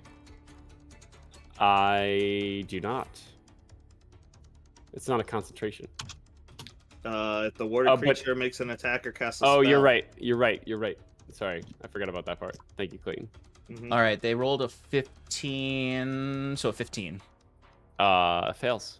Ooh, okay. On a failed save, the creature takes 2d8 force damage, and its speed is halved until the end of the next turn. Ooh, okay. So go ahead and roll that damage. The Demouge. Pretty good. There's in that area, the floor in like a circle just Yeah. cracks, and there's something in that area that just is forceful downwards, and that's 13 Ooh, points of force damage. I love Nice. it. I don't want to speak for how the spirit reacts to that, but he dies. Yeah, we've changed the rules of D&D where if you explain your spell cool enough, you get to say whatever happens. No, it's true. Like, you can see the stone that was already cracked now kind of like splits entirely into just sort of rubble as the ground just kind of concusses down into this Yeah. bowl. As the spirit, you can see like it's almost like truthfully, it's almost like a ghostbuster being like a ghost being sucked into something. Like you can see its form being pulled. You can see almost like the spectral cloth is being ripped off of it, and now you can see like it's almost just the skeletal form floating there. As you can see, it is trying to pull itself. Keep itself together, as it does take 13 damage. It's still going, but it is looking rough. Bruce, still holding his head, is going to run to the other side of where he was. Yes, Bruce, yes! Ah! Channel that fury, channel the anger. I like to imagine Bruce just kind of did a little bit of a like twirl, like he just like ran Yeah. out, ran back in, ran Yeah. out, ran back in. Just holding his Best. head like ah. Love it. Okay. Sass is up. So Bruce, if you want to give me that tentacle attack roll. Oh, you got it. And Jacquet, if you want to give me the action attack roll. Yep. So that's a 21 to hit That'll hit. with 6 points of cold damage. Nice. I was so close to a net 20. Ooh. That's a 8 to hit. 8 does not hit. This is who? Oh, let me check again. Oh, I'm sorry, I was wrong. That actually double misses. All right. It double misses. And I think that's gonna end her turn. All right, it is the spirit's turn. Let's see. It is going to. It does seem to look to Fearn with a bit of a disdain as that protection goes through, and it almost has not a mechanical fear on it, but it does recoil deeply at this as it does try to pull itself back from the gravitational pull, bringing it deeper into the ground, as it is going to turn its head towards Septimus. And it's going to go for a foretelling touch. What is that? Foretelling touch. It's better than the 3-telling touch. Much better than the 2-telling. But fortunately for Septimus, it didn't roll so well. Yeah. That is a 9 to hit. Oh, that ain't hitting it. Okay. So it goes and it does like almost lunge towards you, Septimus, like it is grasping for a living creature on this plane of existence after itself being almost frightened. It's now looking to consume your fear as it grabs your shoulders, and you see it tries to pump this dark energy, but it is unsuccessful and is recoiled back, almost like the light out of Fearn's eye is still kind of screeching into the creature's face as it's being pulled back into the gravitational field, and it just cannot find purchase. Good. Jacquette, you're up, and then Septimus. Jacquette is going to stand up and pointing over the lectern with his crossbow, like gesticulates with it, and he goes, "Hey, you fucking ugly undead, prepare to tango!" And so he's casting, or he uses unsettling words. Great. The minus d6, and then he's going to cast second level Dissonant Whisper. So it needs to make a Wisdom saving throw DC 14. You got it, boss. As it starts to hear in its head, bum bum bum bum bum bum da na na na bum bum bum bum bum, and it's just like this, like very like a nice tango that just descends into madness. Well, it rolled a 9. Okay. So it fails. Well, actually, it fails even more with that, the cutting words. Rolled a 3, or got a 3. Okay, so that's gonna be a 15 psychic damage. Hell yeah. And then it has to use its reaction to flee, right? To move away from me, yes. Okay. You said 16? Yes. 15, excuse me. 15, okay. Okay, as the creature does flee.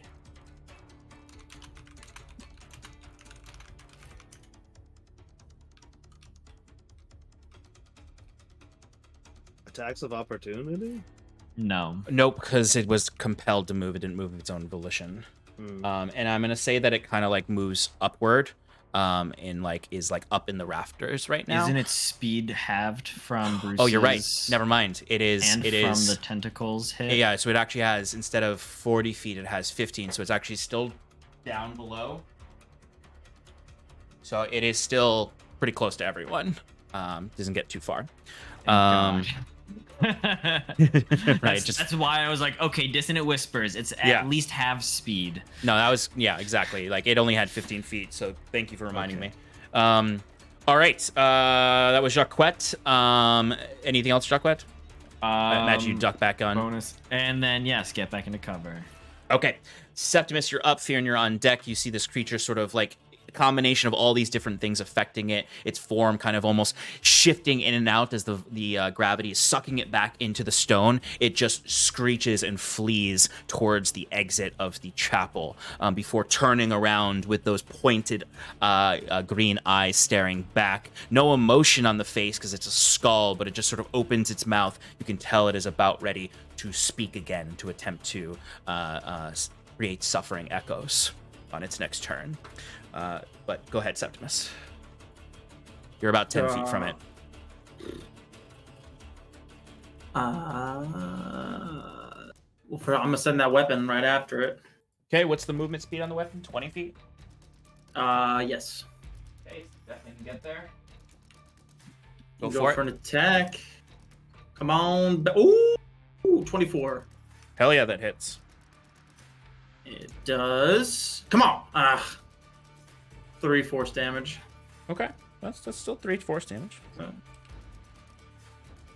As the weapon goes chasing after it, I imagine, Septimus, you are, using some somatic components, sort of like waving your hands around, almost like you're controlling it with the hammer that you have in your hand as it goes up and crashes into it. You're 10 feet away. You can run up and attack as well if you want. Or you could do something else with your action. Is there anything, if I look around quick, I guess, without doing a check for it, anything magical? You mean generally, or on the creature? I guess generally. Generally, I mean, they've been leaving behind magical dust. It looks like when I've mentioned each of them die, they leave behind sort of the same dust that blew into No. Screw it. Actually, you know what? I'm gonna take out that piece of metal. Oh, okay. Gold. Mm-hmm. Swallow. I'm gonna catapult it right at its face. Just use it as a bullet. Okay. Is that a catapult a saving throw, right? Yeah. All right. What kind of Dexterity saving throw? throw. Dex. Okay. It got a 19. No. Silvery barbs. Silvery barbs. Yeah. Then it worked. It got a 5 instead. Yes. Actually, In that technically, case- it would still have. Well, would Cutting. Unsettling Word still be on it? Or is that just the first saving throw? It's just the next saving Okay. throw. So it never did mind. use that, yeah. All right, but still, that was a 5. So So go ahead hits. and roll damage. It hits. An advantage goes on whoever's next. I think that's Fear. Sass is next. 13. I'm sorry. bludgeoning No, I'm sorry. damage. Fearin is next. You're right. 13 bludgeoning. Hell yeah. And that is magical. Okay. Absolutely. So you see that little fragment goes flying almost like a bullet or a sling going right through the spirit. You can see it ripples through it, almost like there's also latent magic within that shard that almost amplifies the effect. As the creature is now sort of like haggard and falling to the ground, the bones almost become incorporeal, where it's no longer floating and it is standing on the ground now and just looking up at you all as there's eyes start to flame up into a necrotic flame as it's now looks almost like it's in one might say some kind of rage now looking at you all. Final stand. Yes, exactly. The music just changed. Oh, you want a music change? Okay. Oh, thank you. All right, Fearin, you are up as you turn around and see this thing now standing there menacingly staring back at you. Yeah, I imagine that after last set, he's gotten over it after the last round, and he is no more nonsense. He's not gonna cast any spells. He's just gonna swing. Hell yeah.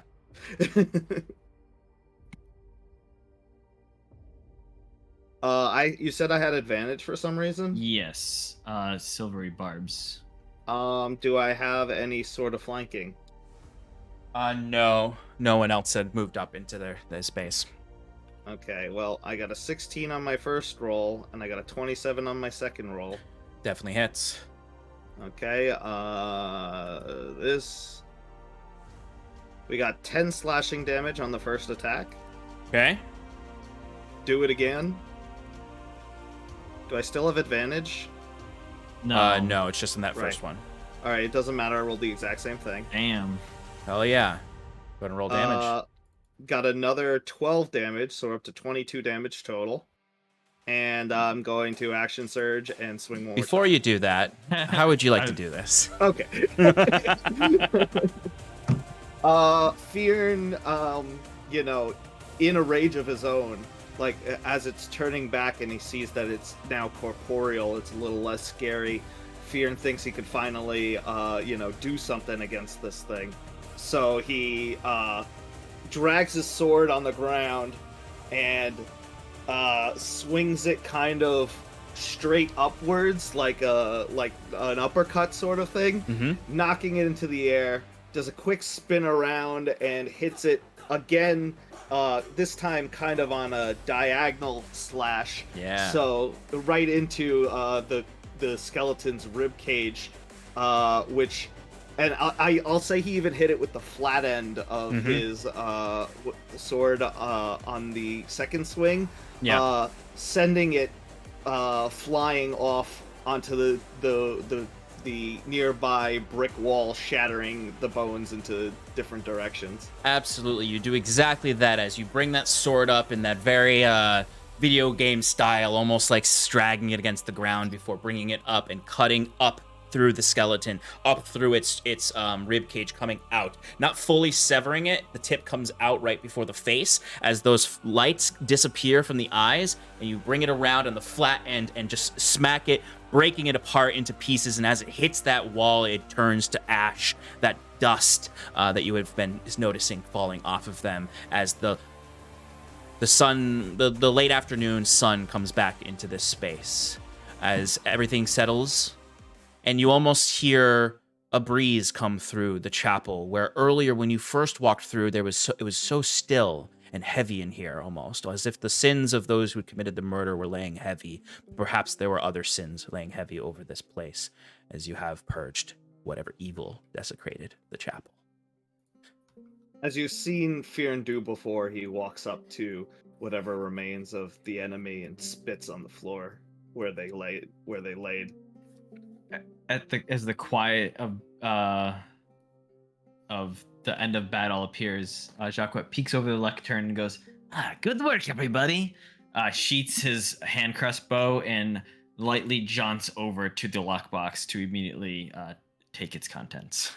Can I stop him from doing that? You could step up and be like, Yeah. "What are you doing?" kind of thing. Yeah, I just put my hand in front of you as you're like about to lean down and pick it up. Just be like 100% just trying to, in a fluid motion, just go around and be like, "Fearn, what are you doing? There is gold to be had." What do you say, Fearn? I say, I think that this was a group effort. Whatever's in there is for the party. Of course, and we'll split it in even 3 ways. 3? Yes. I mean, Bruce didn't really do much over there, right? And Saskia, I mean, she moved, but she didn't really, did she? Sask dealt a lot of damage. But at this point, Sask gives a little scoff, I imagine, is what she would do, and she's over and running her fingers through the dust left behind by the ghosts. We'll split it evenly 5 ways. Oh my god. Always with the fair fucking bullshit. Of course, 5-way split, even though I did all the hard work to unlock the thing in the first place. Didn't you? Yeah. If anything, you caused If this anything, problem. too, you're criticizing Bruce, but he made sure that it stayed locked, so we didn't get surprised immediately. Oh, was that Bruce? I didn't notice while he was hiding over there in the corner. Weren't you hiding too? Yes, tactically Yeah, hidden well, from the enemy. that's all. Yeah, I was too. As he says that, you just hear a as the magnified gravity just sort of disappears. Oh, Fearn, you can see that he's like noticeably like a little bit pissed off. And he just says, "Can we just not fight about every little thing?" you started it. As Jacques snatches up the lockbox and starts to peruse its contents. Okay. Who airs? I swears. Okay. Jacques, can you roll me 2d6? I'll think about it.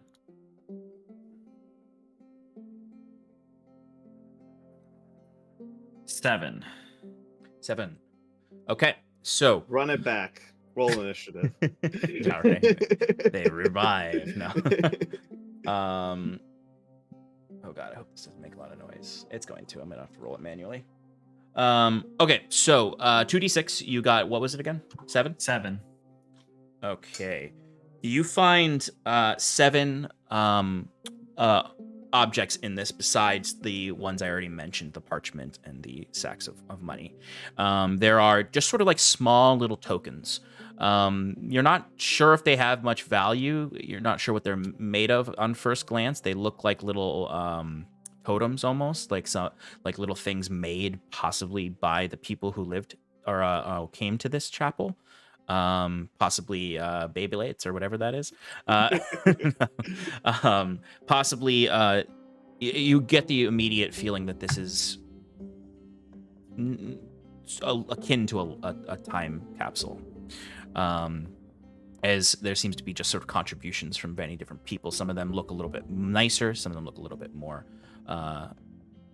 simple. The nicer ones look like they could actually kind of maybe go at like a pawn shop for a little bit of money. Along with that, there are 2 sacks of silver, which, if you give me one moment, I am calculating the amount of.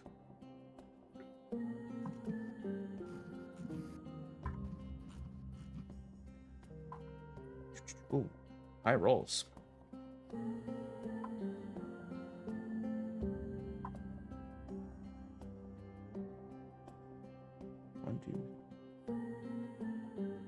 Okay, you are going to find that's 19,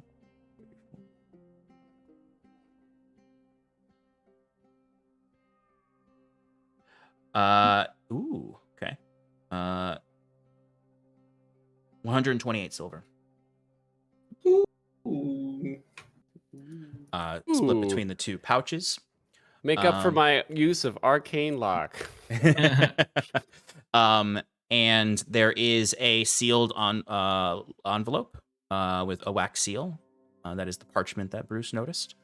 And then one more ornate relic that looks like almost like a cat a sculpture, but just the head of it. Made of like onyx with jade gems in the eyes. One of the jade gems is cracked.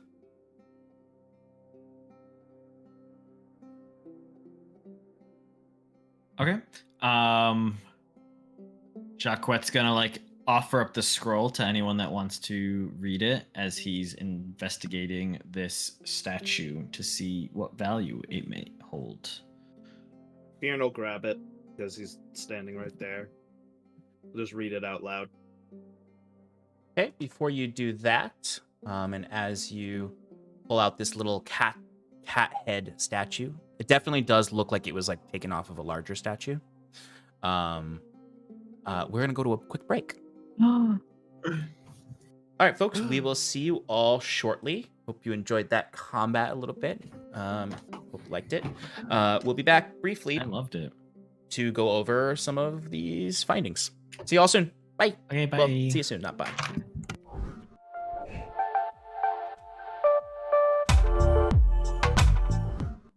Welcome back to Adrift in Aldhalor. Our heroes just defeated a cursed lockbox containing what seemed to be some nasty undead spirits, and have reaped the rewards from that box now, having found what seems to be somewhat of a time capsule for those who once worshipped at this church, including silver, parchment, a stone idol or an onyx idol, and some artifacts, or at least remnants of their own crafts. But now, Jacquette is investigating this onyx statue.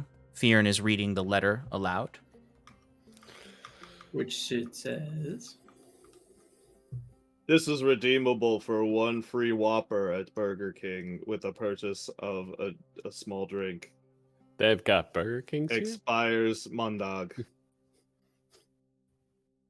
The Burger Monarch. Mm-hmm. I think that's what the Ulmo Defiance is trying to reinstate, no? Okay. Fionn, would you like to read it out loud? I can send you the note. Sure. All right. All right, sending it your way now. Beast, where is PS words. go? Oh, sorry, guys. It's a 2-for-1 deal. Mm.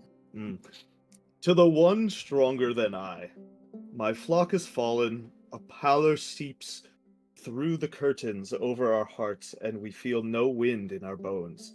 I promise each and every one of them that they will see a new light with their families. I closed the doors, shuttered the windows with one last look at the horizon. They pray, but we will all be gone before the great tempest. I pray, no hope. This little memory lives on for those who can purify the pain and poor luck of my small flock. Peace unto you who challenges these shadows. If Austerus cares for our souls, forgive me for my sins. I did not know the idol would be our fall. Reverend Father Ambrose of the first flock of Austerus. Crap. I crumple it up and throw it away. Jacquet definitely catches it out of the air as he's still studying this and goes, "That might be useful."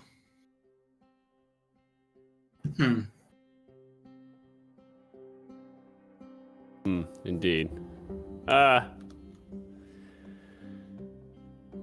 Well, Does that name mean anything to you two?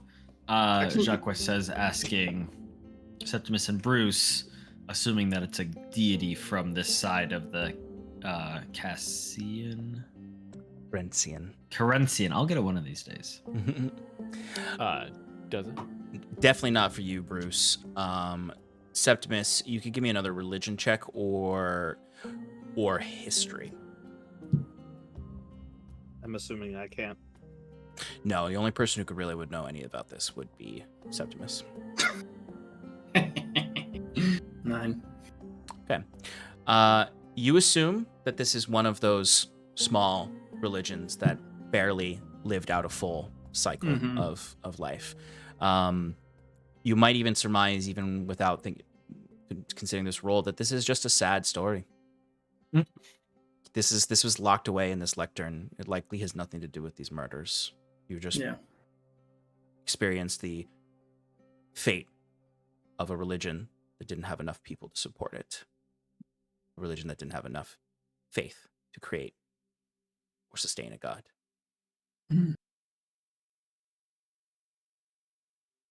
Huddled Sorry, together Lilith. during the great storm. They died together.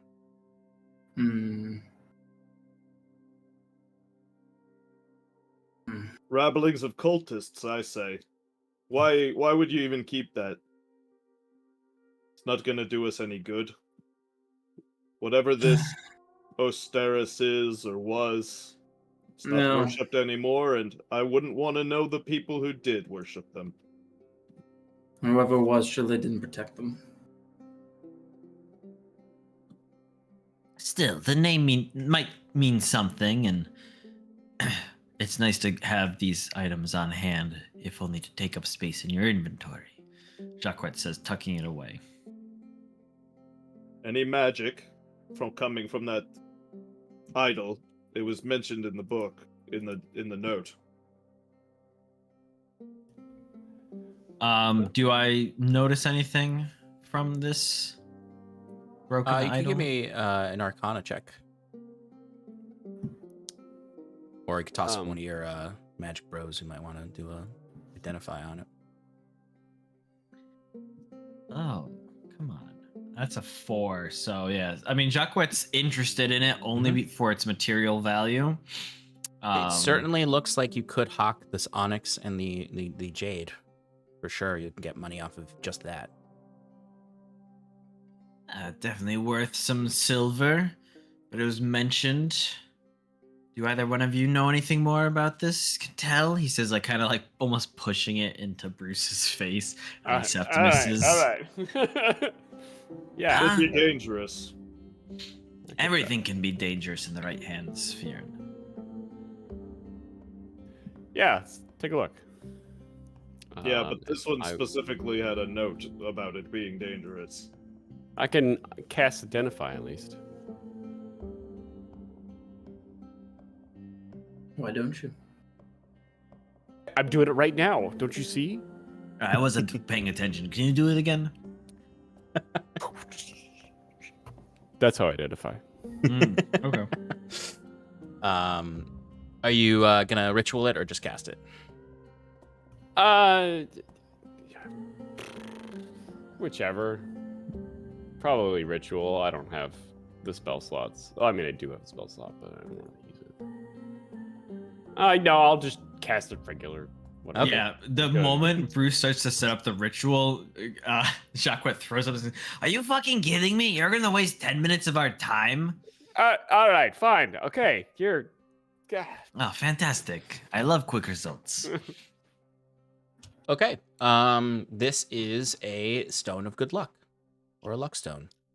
Hey. While this polished agate is on your person and you're attuned to it, you gain +1 bonus to ability checks and saving throws. Ooh. Oh. It doesn't do anything. Well, I can still sell it for something, right? Jacquet says. No, you can still. No, it's fine. I'll just keep it. It looks kind of cool. No, I can sell it for something, and I actually have magic where I could double its value and get more out of it. If it's Bullshit, worthless, you got magic for that. I do. How dare you? I just haven't had a chance to use it yet because I didn't want to take Insight up screen time. check. No, God. I'm just kidding. That's No. crazy. They don't have magic like that. I'm Maybe kidding. not where you're from, but clearly you're not actually well educated in magic, Fjern. There's a smirk that goes. At least over I'm Bruce's trying. You just diddle on your little drums and call that Imagine, magic. imagine Bruce and Septimus are looking at each other as Bruce smirks as the two of them fight a little bit longer about the realities of magic and each of their prowesses. When's the last time you threw a fireball there, Jaquette? I don't know how to. There's nothing refined or interesting about Fireball. It's a very mundane and stupid spell, and I'll admit one that I don't know how to cast. And that's fine. I have many other talents. All right, we should probably get a move on.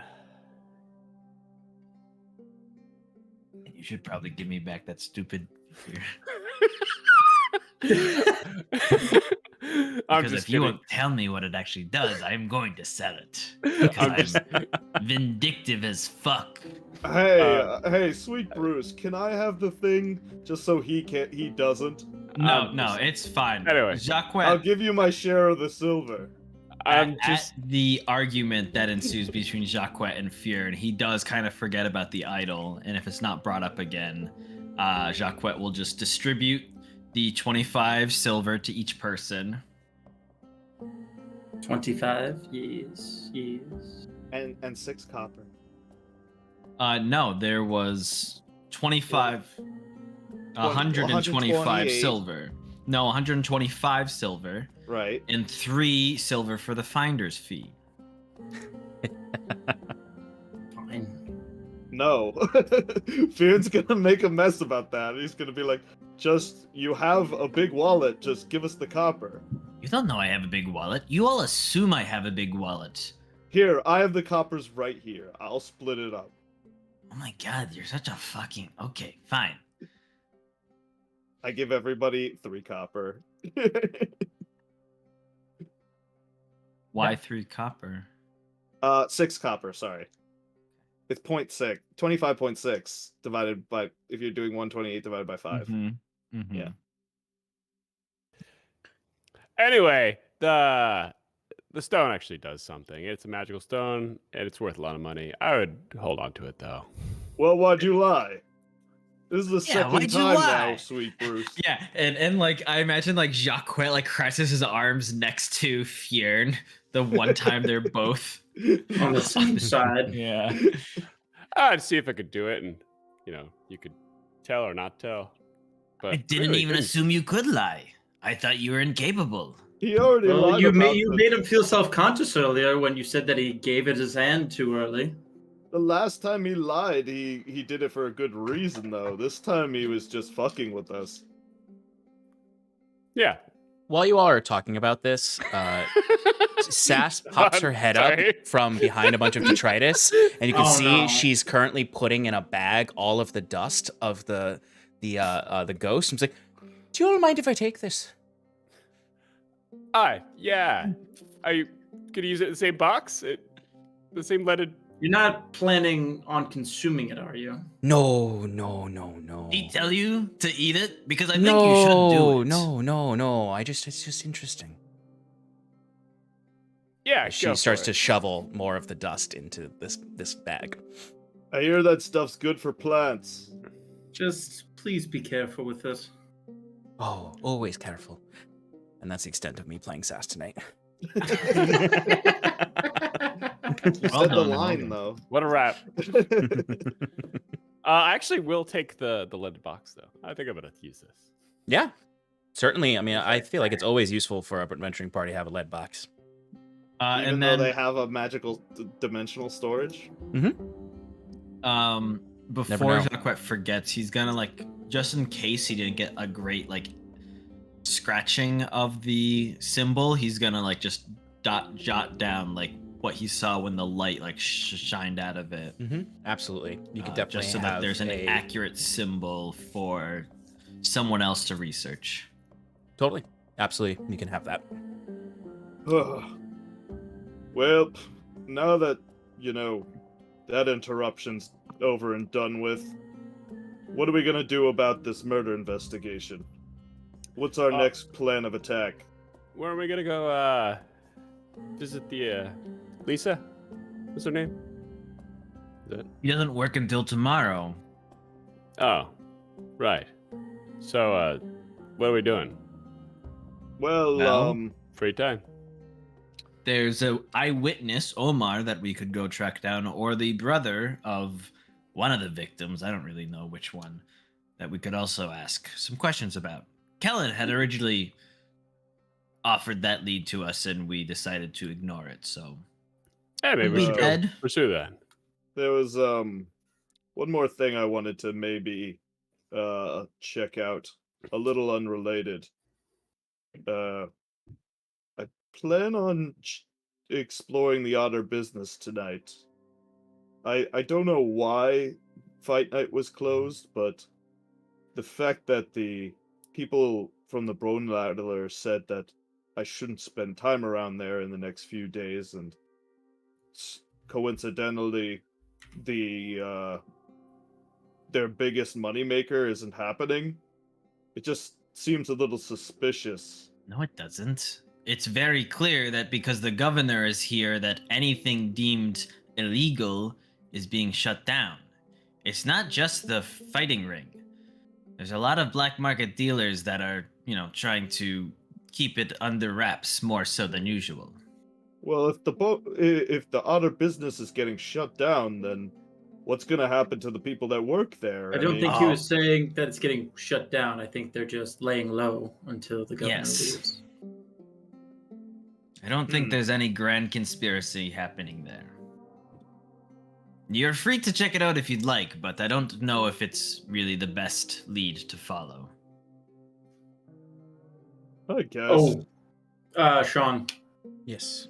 quickly too, I meant to say it earlier. I want to re-pick up that piece of metal that I flung through the Good call. Things Good call. Yeah, I imagine as you're as you guys are all like leaving and having this conversation, like you see it just like sort of like embedded in one of the hanging wooden doors in the front. Maybe you could come with me anyway. I don't think you have anything else planned for tonight. And just call it a hunch. I'm sorry. You assume I have nothing going on, Fjern? What would you prefer to do? Hunt down these All right, we'll talk about this later, but let's continue our investigation. And how dare you assume that I would not be doing better things than hanging out with you? I'm a little, incredibly insulted. Why don't you want to hang out with me? Jacquet just shakes his head and walks away. Yes, as you all leave the Forgotten Chapel to head back out to the Temple Court and head to, where would you like to head to? Would you like to just go back to one of the bars or go to one of these leads? I think Jacquet, we had originally said that our rotation was going to be the chapel, the eyewitness, and then the brother. Yes. So Jacquet would actually exit the chapel and then head around to the back where he saw this detritus, motioning for the others to come with and explaining. So this is where I assume our eyewitness watched everything that went down. As you can see here, he says, gesturing to some of the trash. Clearly comes here often enough, though I don't think it's worth waiting around for him. Any of you, private eyes, maybe can investigate this, find a trail or something? I don't know. Anything to... Off this trash? I mean, we could look at what they're into with the trash, but...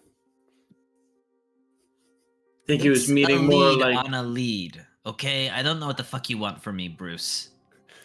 I was just speaking more literal to your situation, but... They say one man's trash is another man's treasure. Quick question, Jacquet. Yes. When you assigned Reardon this task, where did you tell him to bring the information? So I told him to leave a notice on the bounty board in the Harlequin and Chalice for the, I believe it's the name of his sister's adventure group. I think it's the Boisterous Brigade or something like that. Nope, that's from it was it's something Bastion. Yeah, Hope's Bastion. Hope's Bastion, yeah. Okay. And I had gone sometime recently, and there was nothing there. Yeah, you went a day or two ago, I believe. Right, exactly.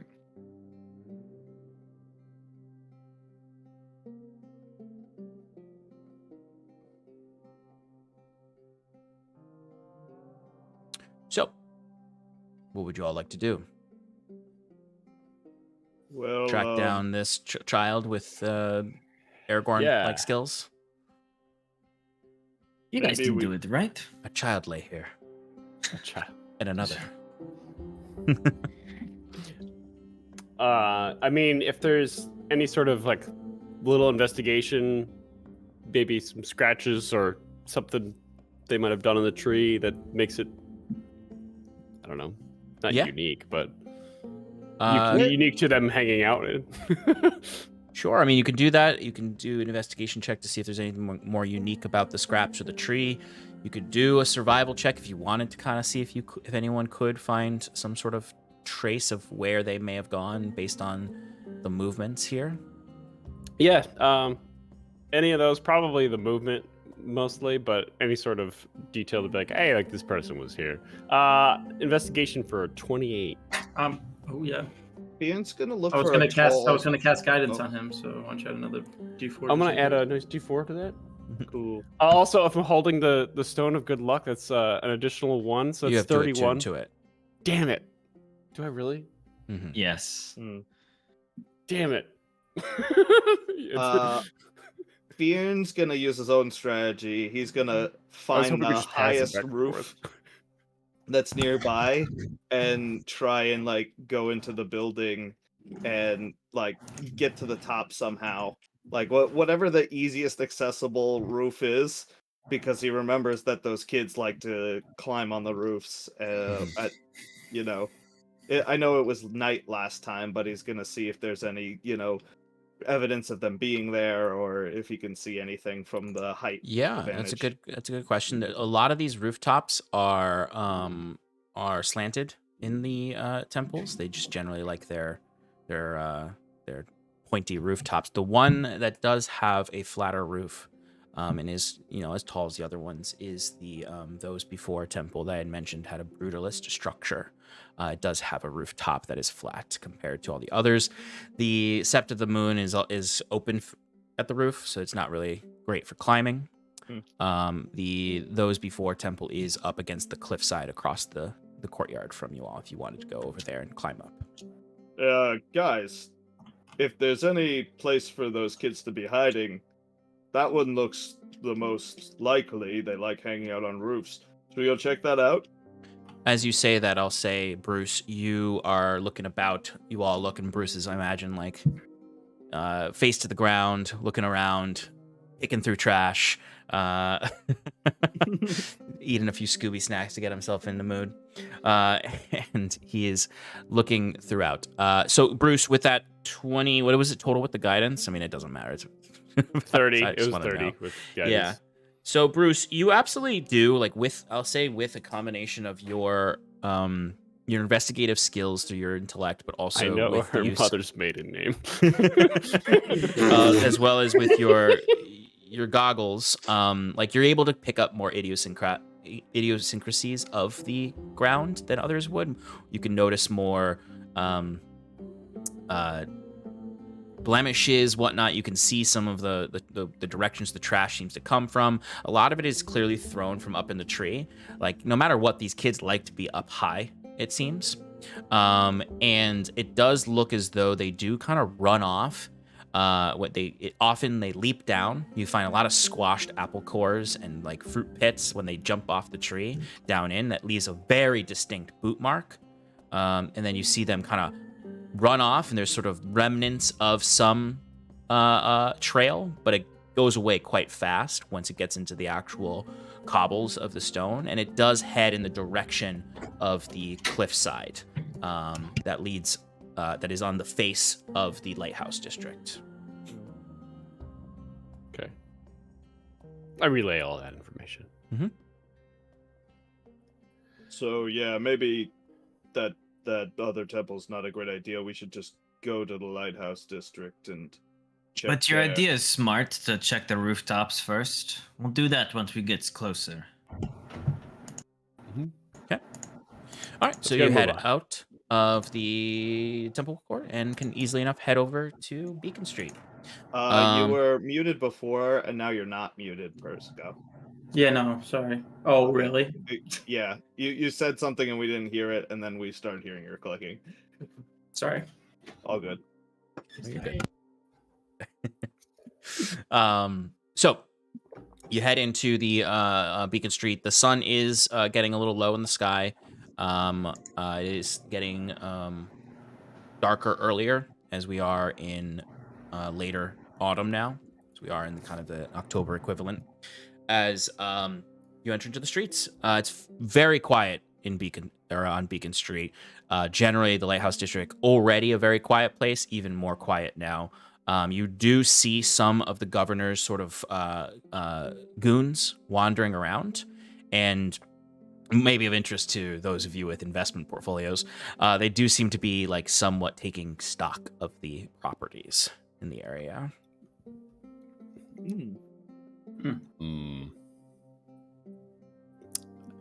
Excuse me.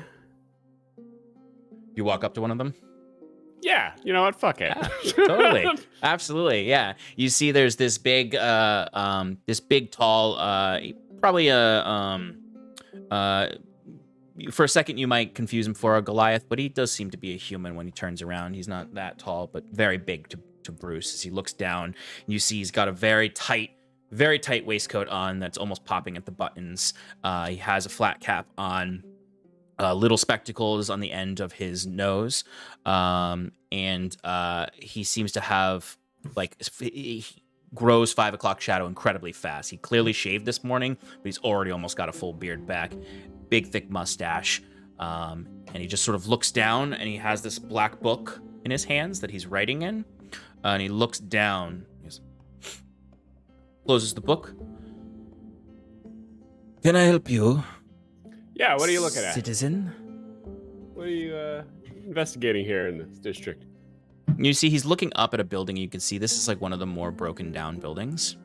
You can see like the whole second floor is like open air because it's fallen in. Probably the second floor has sunken into the first floor, and he looks and he goes, we are assessing the damage to the lighthouse district from the storm last year.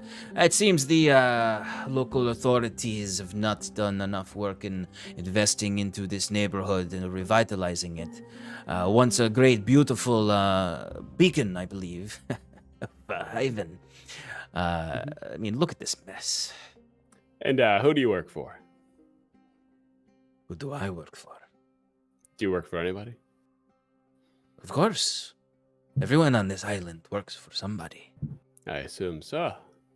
And ultimately, everybody on this island works for one man. Jacques Touchard. You hear from the background, but not loud enough to actually warrant. Do you have a friend here? And he kind of raises his eyebrow at you, and then kind of like does like a little bit of a huff, as if he is like, this man is not getting it. Governor Saibashin of Solanel. All right. I'm surprised you don't know he is visiting, and you haven't seen us working day and night the last few weeks, or last week. Yeah, I kind of see you around. I can't see very far. I am sorry to assume. Are you from Haven? No, I'm from Halcyon. Halcyon. Interesting. And what is your name? Name's Bruce. Why do you need to know my name? So early on. You're asking so many questions. You are a concerned citizen, or perhaps potential citizen? Well, I am one. You're a citizen of Halcyon, not a citizen of the Sodality. I see what you're saying. Sorry. Have you sworn any oaths to any commodores? No. Do you sail under any? No. You have writ of mark? License to sell? No.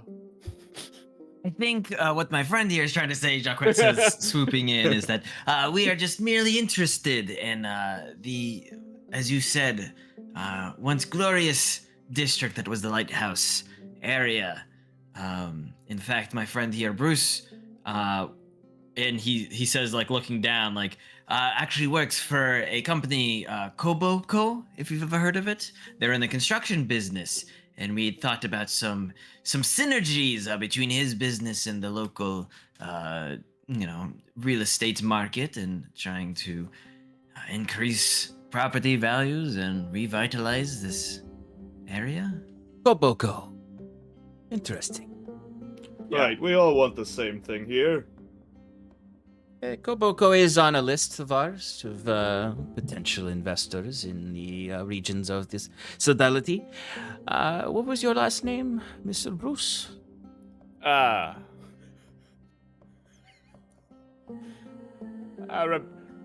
Rebellion. Rebellion? Hold Rebellion? It's rebellion. I know because I asked him and he panicked and didn't know what to say. Good name. Rebellion. Good Is name. there a comma in there? No. Do you happen to have a calling card? Or perhaps some... I do. I've got a business card and I got a pamphlet from Koboko. Here you go. Good. Looking back to the others, he some goes, he has literature. pamphlets too? Have you ever known about this? I didn't make these. It's marketing. Good. You have literature. Excellent. Mike, you were muted. I think you just said something. You were muted. Am I muted? No, I don't think I'm muted. It didn't pick it up. Whatever you said. No, I didn't say anything. I just did this. Oh, then I was mistaken and thought I saw you saying something, but no, it's just you being like, oh, he's got literature. He's professional. The man does take it quite interested, and he looks at it and he goes, well, this is important information for the governor. You're a very curious bunch. I've heard that it's not a safe place to wander around at night. We're adventurers, actually. This is just a interest of our friend here. We go by Did you Iron interrupt and me? mana? Yeah. Iron and mana. We've got a pretty good standing with the academy.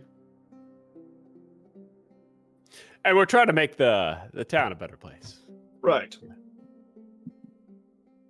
Oh, So we'll start with this district also. For housing, at least. Well, the governor is going to certainly be interested in investments into Hyven in the coming months and years. Here, and he hands you his calling card. Nice. And what? Fearn snatches it. Like, if Bruce was gonna grab for it, Fearn takes it first, thinking that, like, this has never happened to him before. This is so exciting. Like, this might actually be a real business opportunity. Wait, so you take it from Bruce's hand, or you take it from the guy's hand? I take it from the guy's hand. Like, I just reach out. Like, And as the soon as he guy- reaches out, I, like, snap and grab it really quick. And the guy, without missing a beat, pulls out another one and hands it to Bruce. And your name is Emile Ducant. Emile Ducant. I am an official auditor for the governor's office. And he says that in his grin. He gives off all the air of a grunt with the accoutrement of an official. Well, wonderful meeting you, Emile. Do you have a means of contacting you while you're here in Halcyon? I do believe that we have our temporary offices set up in the Commodore's offices. Sorry. That will be accessible to concerned citizens and invested parties in the future of Asia, as well as Hyven. And is there any way we can skip all those channels and get directly to your office if we need be? Would you provide us that access? Like an extension sort of thing? Give me a persuasion roll. If anyone would like to jump in to give him a little help, they can. Nope. I think Bruce is doing great. He is. I actually do think he's doing great. guys! Anything. No, Jacques will step in and goes, yes, it's just we've spent some time around the Commodore's office and things seem to move a little faster if you've got the right name. Otherwise, things are a little slow. But it looks like my friend here had it under control, he says, slapping Bruce on the back of the head. Do I get guidance? Of course you do. Oh, okay. Yeah, he's Septimus is the shadow heart of our crew. Yeah. always keep him around for that Or guidance. Halcyon. When you Not- get That's true. him. That's true. 19? I'm not a druid. Okay, look they like cast one. guidance. I'm sorry. What was the roll? 19? 19. All right. I can do that without trying. Emile looks at you and he kind of he takes it Here's in my for a business second. card. And when he takes your business card, he looks at it and he does see like that you have a very professional calling card. Oh, I already gave him one. Never mind. That's true. It's printed. It's official. He believes you that you actually are from Koboco. And he does kind of now like come down to one knee so that he's at your level, and he does give you his hand to shake. In the kiss. And he says, Traditional. if you send word ahead and have your courier say that Bruce Rebellin is going to be here within the hour to speak with Emile, I could do my best to expedite your meeting. Wonderful. Thank you, Emile. Oh, by the way, did you see any kids running by here at all while you're... Oh, kids. Yes, I did, actually. I was trying to catch them a little bit, figure out who they are, see if they have parents, what's going on here. They're jumping from the rooftops. I didn't expect such a small city to have such urchins in it compared to Solonel. We got them all over the place, especially in certain parts, but it's much tighter there, many more rooftops to jump across. Very, very industrious, these children. But I did see them. They seem to be gathering in deeper in the deeper blocks in, closer to where the buildings are tighter together. They keep eluding me. I keep hearing them running and jumping and all these things, and I look and I try to climb up and see them from the rooftops, and they're gone as soon as I look. But they're up there for sure. And he looks around very suspiciously. Thank you, Emile. Anytime. Best of Pleasure luck. to meet you. Pleasure to meet you as well. And he looks, as he turns to walk away, he looks back and goes, "Iron and mana, correct?" Don't forget it.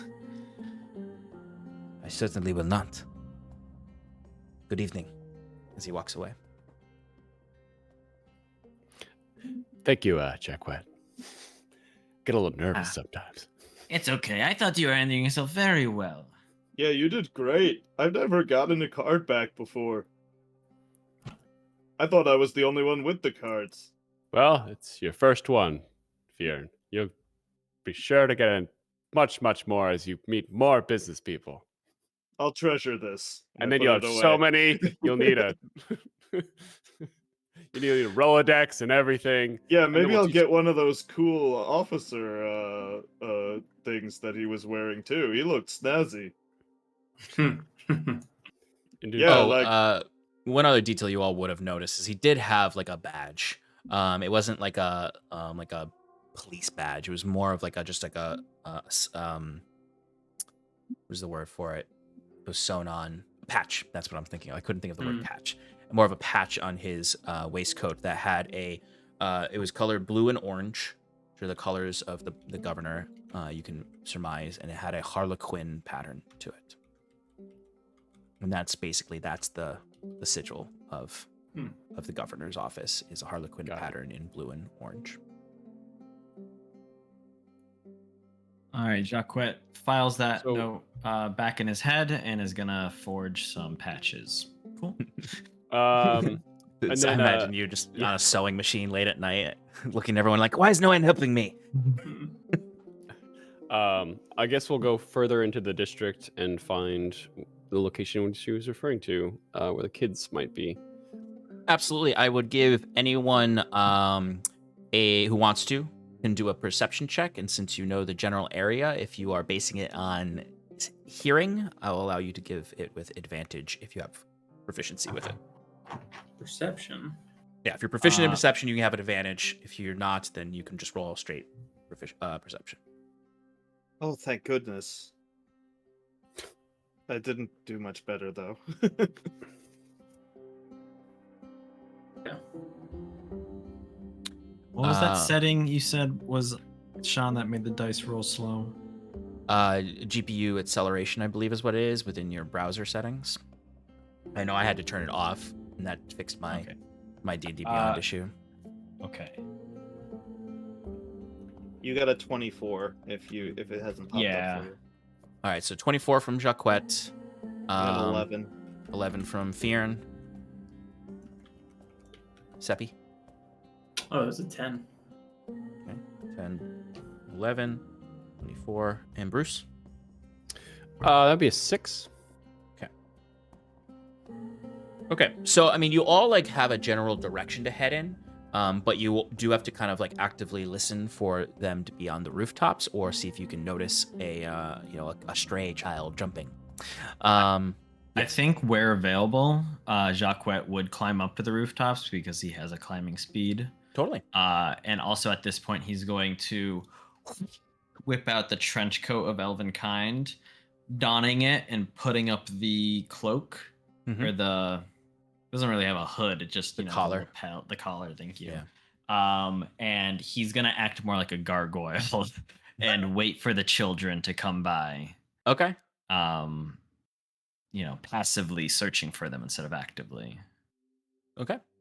As you all are kind of, I imagine, walking through the different ruined alleys and blocks, you would eventually see Jacquet do this, turn, I imagine, and climb up a wall.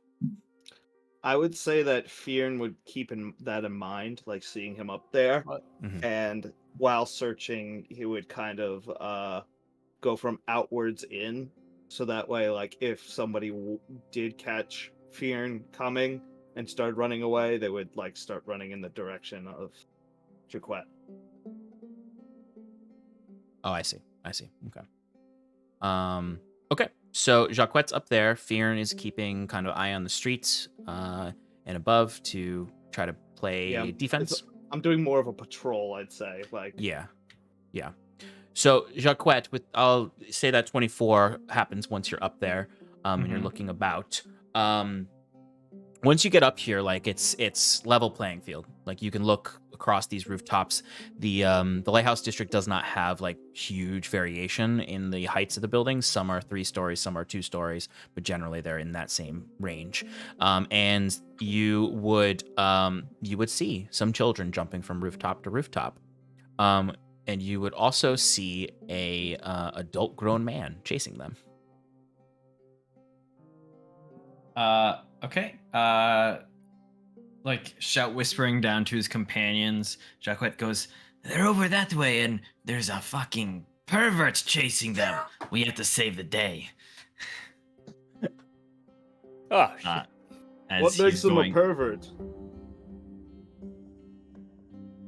Exactly, and Jacquet's going to stealthily give chase.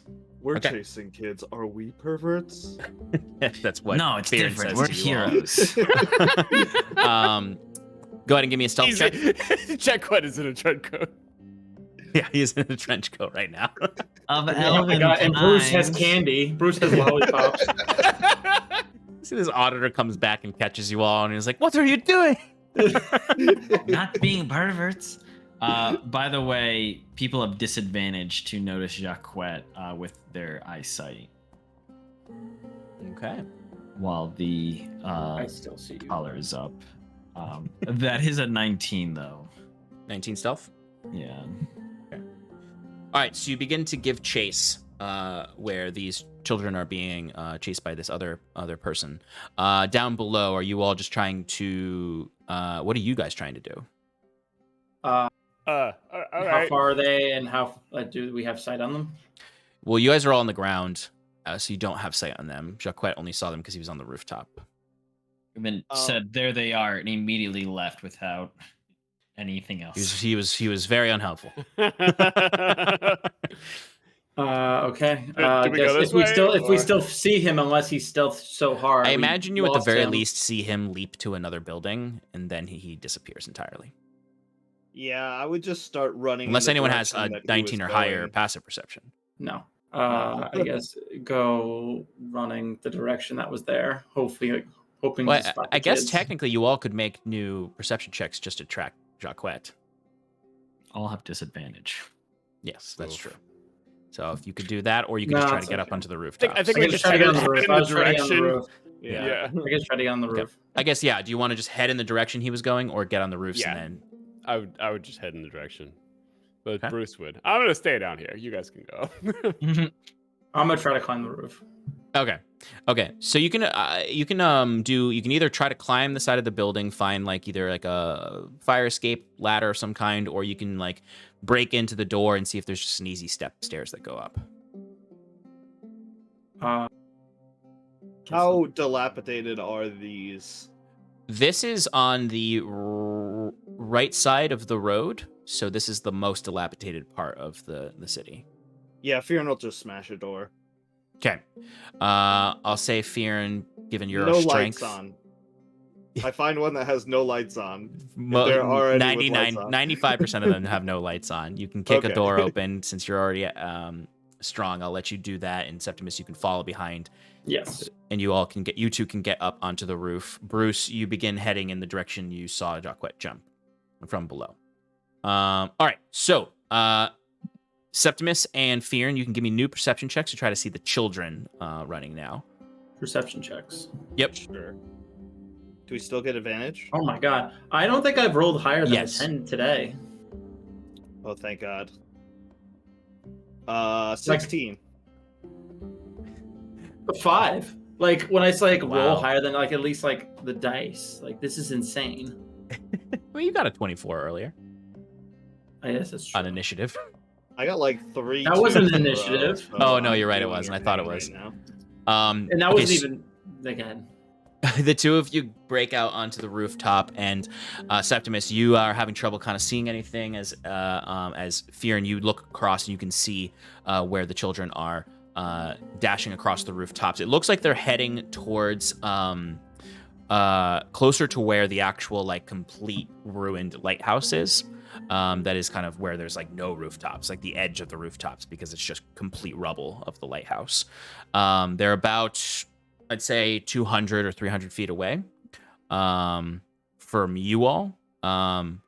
Jacquette, with your intense running speed, mingled with your ability to climb and everything, you're really going to be able to catch up to them pretty quickly. But yes, Septimus and Fearin, you can just start pursuing as well.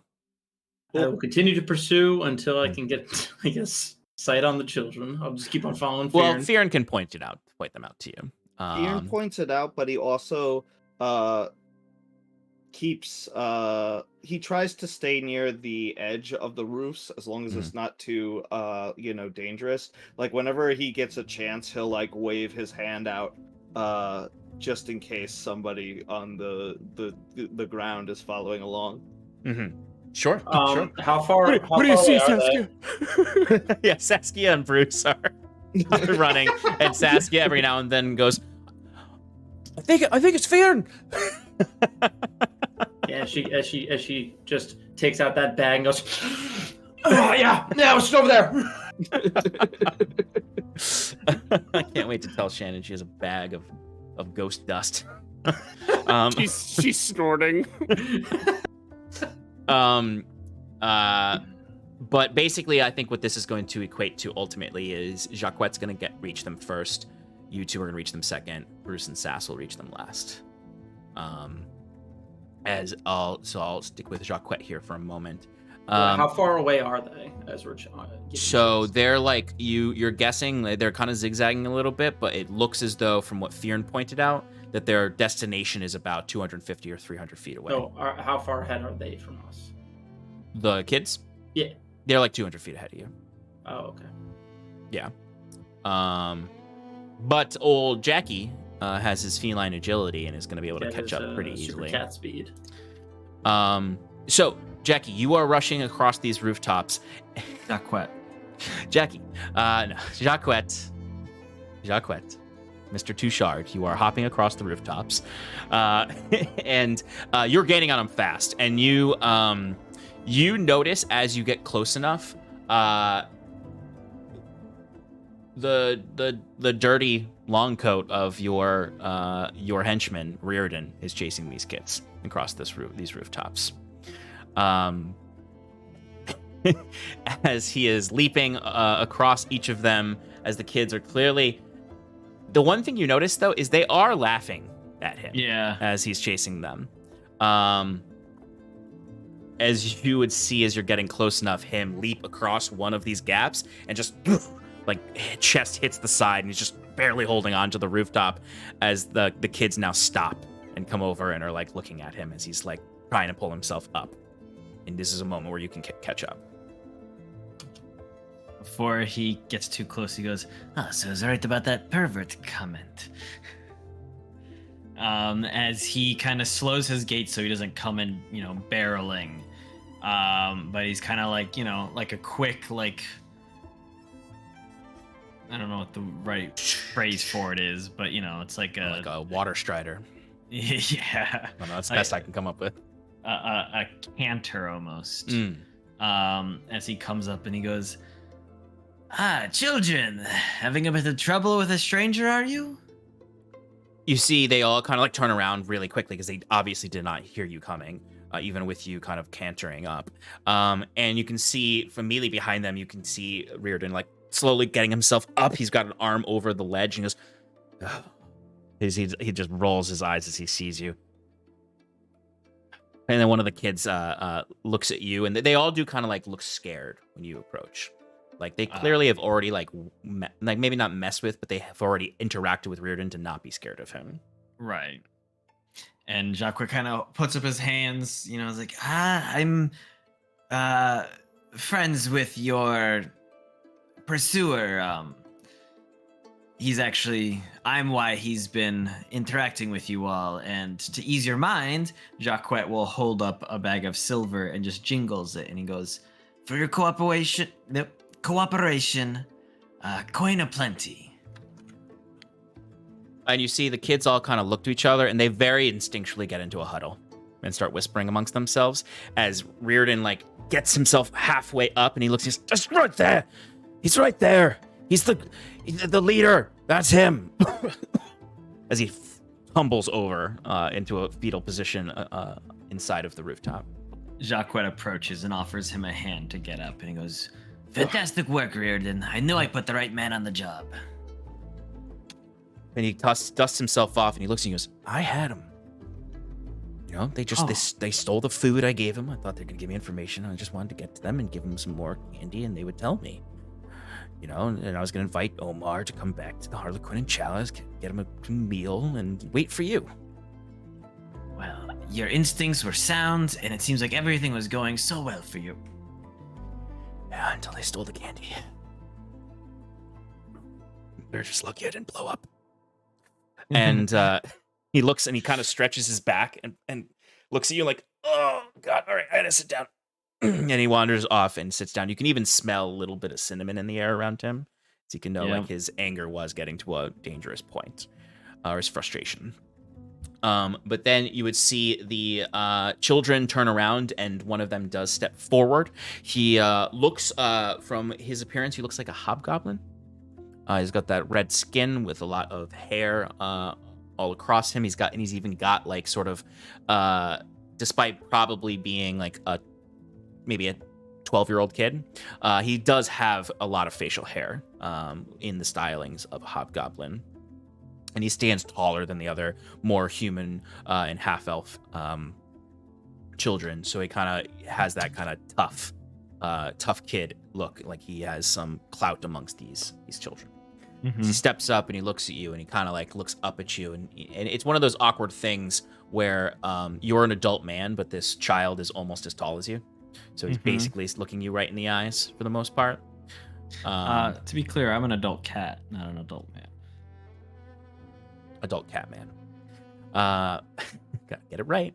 And he just sort of looks at you, and he's definitely giving you like just like a tough face. Like he's not trying to intimidate you, but he's trying to show that you aren't scary to him. Exactly, like just like that, Mike. He's doing a little. How many silver are we talking about? That depends how good and how cooperative you are. I don't know if I said anything about silver. I just said coin. What kind of coin? Depends how good and cooperative you are, my friend. He squints his eyes at you and looks back at the other boys, and they whisper to themselves, and he looks and goes, "What do you want?" Are you Omar by any chance? And he gets very self-satisfied by this, as if he thinks like he has a reputation somewhere, even though you just heard his name. And he goes, "That's me. Yeah." Oh, so you are Omar. Fantastic. You know, there are many people. I run these roofs. Oh, I see. You run all over them. Up, down, left, right. As much as we can. These are our roofs, you know? Of course. Well, it's not just these roofs you like to run around, correct? You happen down to the temple court every now and again? Yeah, we go down there sometimes. Easy food. Sure. Over by the revelry, yeah? Yeah, we get lunch there. Take as much as we can. Hang out in some of the abandoned churchyards. Yeah, especially up in a tree behind one. Yeah, there's a particular one. Yeah, I like it. Yeah, no, I actually, me and my friends, Jacques says, as I imagine the rest of them are slowly starting to approach. Yeah. Yeah, I imagine like you hear the door to the rooftop.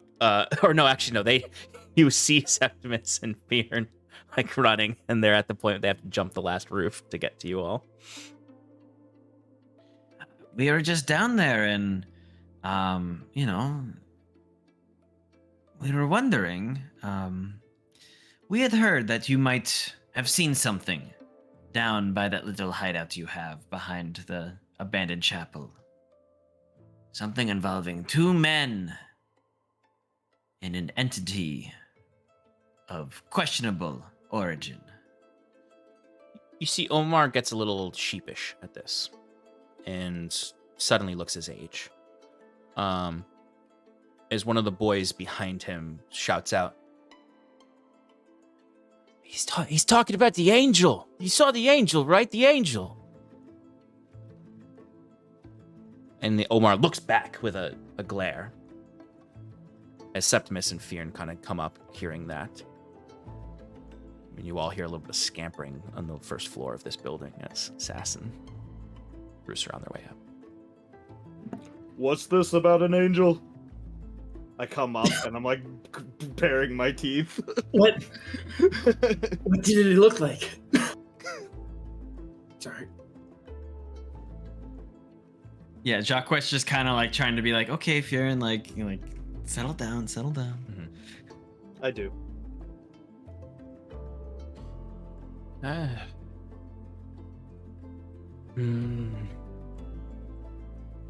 don't know if it was an angel, but it had armor that shined gold. It looked like a knight, taller than any man. I don't know, I was just hanging out in the tree, and light shone, looked in, I saw these two men and this knight, and then I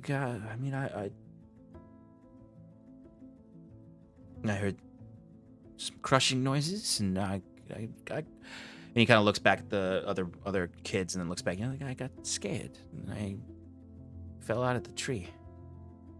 Of course you got scared. That sounds very scary indeed, my friend, that you even were able to look upon an angel. They say that the weak of heart would die from such a thing, but no, you have a strong heart, Jacques says, patting him on the chest. You were able to survive such a thing.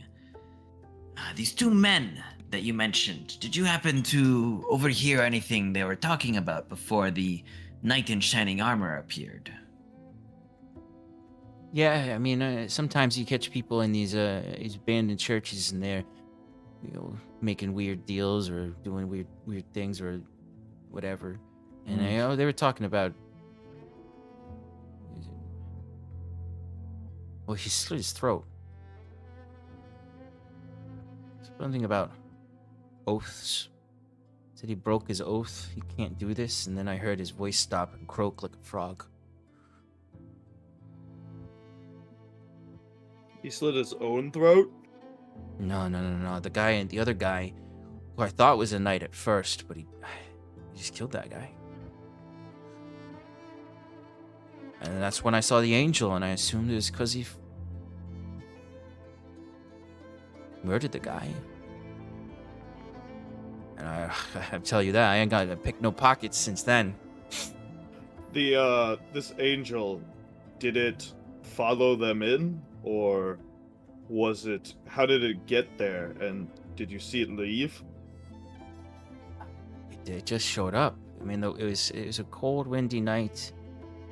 I was trying to keep my balance, just be able to see in there, and he slit his fucking throat, and then he grabbed whatever money there was, and I blinked, and when my eyes were open, it was a massive suit of armor, gold. I heard the worst crunching noise I've ever heard in my life.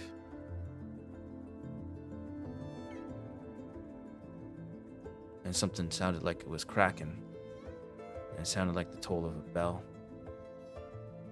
And then I fell out of the tree and ran away.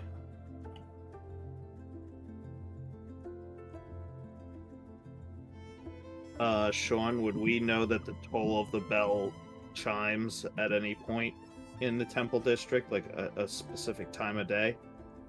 There was nothing about particular bells in the district, but the way the kid is talking, it sounds like it was associated with the angel figure. This sounds. Oh, so it was coming out. Okay, it was coming out of the Forgotten Chapel. Gotcha. Turning to Septimus, Jacques makes a motion as if to be like, this armor that you saw, did it maybe look like this thing that we found? Yes, Septimus. Septimus? You don't have to be understood. Okay. Pulls out the piece and shows it to the kid. He might want to swipe it or something. Yeah. The kid definitely takes it out of your hand, and it is uncomfortable to have him hold it because he does seem like a kid who would just run away with it. But he does kind of analyze it as if he is smarter than he actually is and knows things about metals and magical things. At this point, I'll say Bruce and Sass get up to the rooftop. As you see this kid, as you approach, you can see this kid kind of looking at this piece. And he goes, "Hi, I mean, it looks like the gold. I don't know if the armor cracked or something and it sounded like a bell ringing. That was all I saw. I ran away. I didn't come back. People say bad shit happens in that church, but I didn't think I'd witness a murder in there." Bad things happen in that church? This is not the first time that Well, I mean, something has happened? there hasn't been angels coming and killing guys for murdering the other guys, but people have bad luck when they go in there. Sorry, Sean. I just want to elaborate, just to make sure I got my ducks in a row. It Mhm. was Hugo and Martin were the two victims. Martin had his neck slit. Mhm. Hugo had his head crushed. So Hugo killed Martin, Mm-hmm. and Martin was a reveler, Correct. and Hugo was the hedge knight. Correct. Okay. I thought it was the other way around with the murders, but that all makes okay. sense. Sorry. Yeah. Okay, cool. Yeah, I mean, I didn't come back. I mean, I was scared. Of course. Well, does anyone else have any questions? When you did you ever you spend a lot of time in that tree, I assume, before this happened? Yeah, people are talking about weird shit happening in that temple. It's kind of a good spot if you want to catch some weird stuff. What other Or stuff have or you bad seen? luck stuff. You're gonna see something interesting. The other stuff's just rocks. Have you ever seen any other strange things going on in that temple? Maybe if you've seen the two that went inside of there, do you know their names? Oh, I don't know those guys. But I don't know. People go in there and do shady shit. We've gone in there and hung out as long as we could before we got a little scared and ran away. There's an old lockbox in there we were trying to bust open one night. The thing wouldn't open. It was magic. Oh, it was magic, and guess what? I opened it. You got it open? Oh yeah, and inside were these hellish creatures of shadow and nightmare, but we, dispatched them because we're heroes, so. All the kids come up at that point and are now it's no longer just this one strong kid standing in front of you all. They're all kind of circled around all of you, really, and just sort of, and now they've lost all inhibition, and they are like looking at your armor, they're looking at your weapons. They're not doing any, you can tell they're not really pickpocketing you at all, but they, if you weren't so well armed and right in front of them and really outnumbering them in strength, like they would be ripping through your pockets right now. But yeah, so I think Jacquet will kind of, regale them all with the fight that just took place. And then after some time of some hero worship, because we deserve it at this point, Jacquet will go, "Well, I'm nothing if not a cat of his word. I think for the information you've provided us, and how many kids are there?" There are 6 of them, including Omar. He's going to take out 7 silvers and gives them to Omar. And he goes, "As you see fit, my friend. Thank you so much for the information you've given us.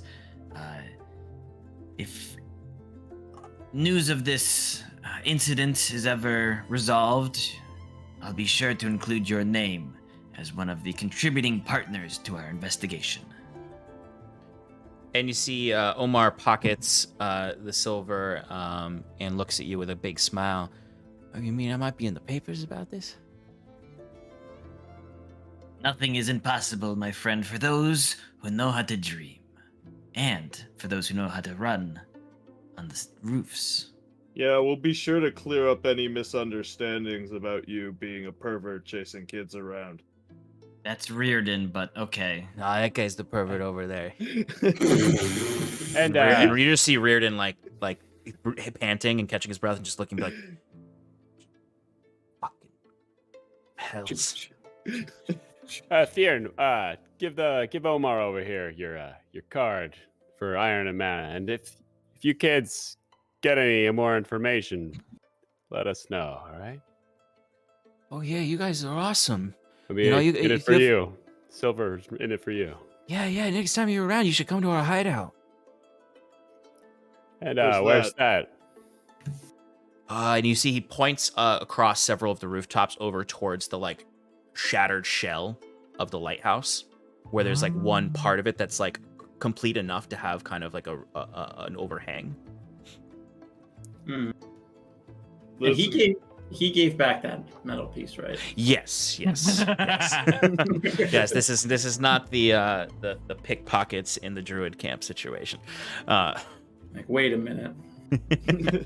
They run into a little hole. well, listen, kid. We'd love to check out your hideout sometime, but I'm sure you've heard about the governor, and he's gonna be making some changes, and you might not want to be there when he comes a knocking, if you catch my drift. No one can catch us. Well, almost no one, as they look to Jacquet. He just winks and gives him a little finger gun. And they kind of all, like, the majority of the kids all now kind of, like, move away, linger off to the side of the buildings. A few of them jump to the next one and seem to be wandering back off towards their hideout, as Omar just kind of looks to the rest of you and saying, is there anything else I could do to help? You've done plenty, my friend. Now go, run, be free, embrace the innocence of youth. How I wish I could go back there once more. Fearn's gonna. How old are you? I don't want to talk about it. And he laughs at that and then looks to Fearn. Fearn crouches down and hands him one more silver and says, "You gave us good information. If you see me around here, come by, tell me any rumors that you might have seen. If you see any strange people around this neighborhood, I'm interested in keeping the peace, if you know what I mean." Think so. Not 100%, but I think so a little bit. But yeah. Well, There's more where that came from if you play ball. oh yeah, we got some games back at the hideout. I meant you work with me. Give me, okay. feed me information. Okay, yeah, of course. I knew that. But Of course you did. If you do want to play any games, we do have them back at the hideout. Just come on by anytime.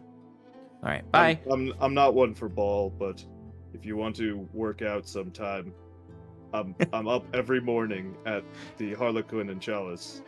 And you hear, like, as Omar turns and runs and jumps to the rooftop to join his friends, you can hear the inevitable snickering of children about their elders, as maybe some of you might feel a slight pang of insecurity, or pure heroism within your heart, as they do run off and disappear. Jacquet turns to Reardon and offers him a hand to get up and goes, "You did good, kid, but not good enough."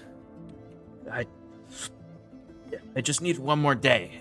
I mean, you got it's done, but if I just had maybe just a few more hours, I could have got him. No worries, no worries. You were trying, and that's really what matters in the end. I actually needed to find you and talk to you about some upcoming work we have. We're heading up to Stony Heath, and I remember you mentioning you were from there. Oh, yeah. What do you need? Maybe we can talk about it over some drinks and food at the Harlequin and Chalice instead of, and Jacquet gestures to the top of this rooftop in a derelict area of town. I imagine like the sun is setting and there's some wind, and it's overly dramatic for a simple discussion about someone's hometown. Yeah, absolutely. As you even like you take his hand and lift him up, and it's like much more epic scene than the conversation deserves. And he just nods at you, and you all can head out to the street and back to Main Street to go to the Harlequin and Chalice. What time of day is it? It actually is sunset. Like the sun was just dipping to the horizon at that point. So we're looking at like, 7 o'clock. Just to They're pushing my the clocks interest, up next week. So Can we take a little bit of a detour and just walk by? Maybe I'll just do it while you guys head there. I'll be a little late. I just want to see what's happening at the otter business. We can all go along. It's not that far out. That's not. It's not that far out of our way. as Reardon's wild magic surge goes off, and you all have to speak that way now. Yeah, it's the Sandler effect.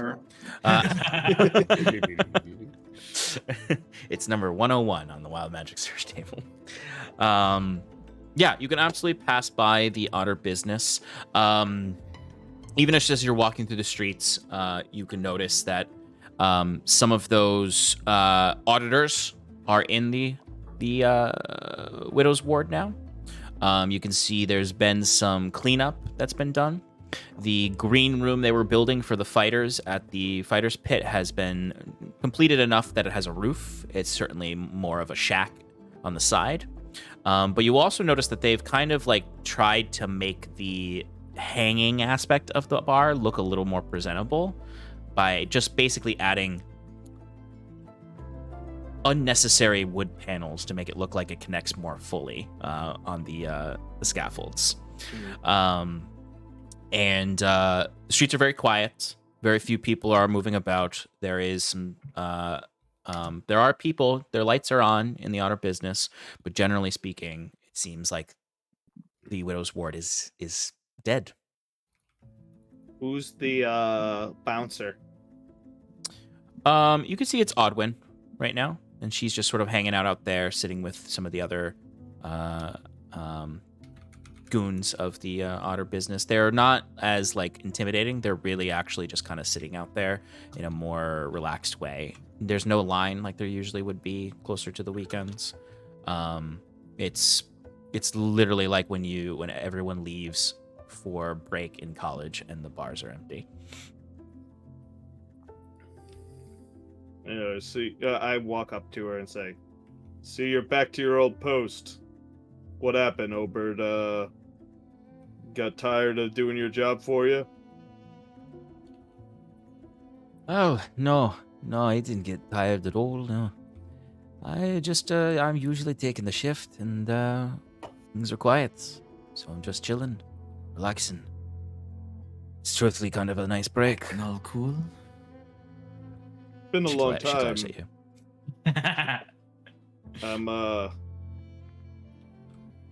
It's a shame that, things have been so slow.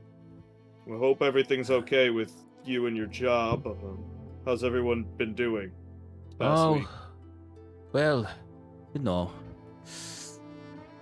establishment prepares for these quiet waves we need to ride. There's other business that keeps this establishment open. Those in charge, they know what to do. They'll carry us through these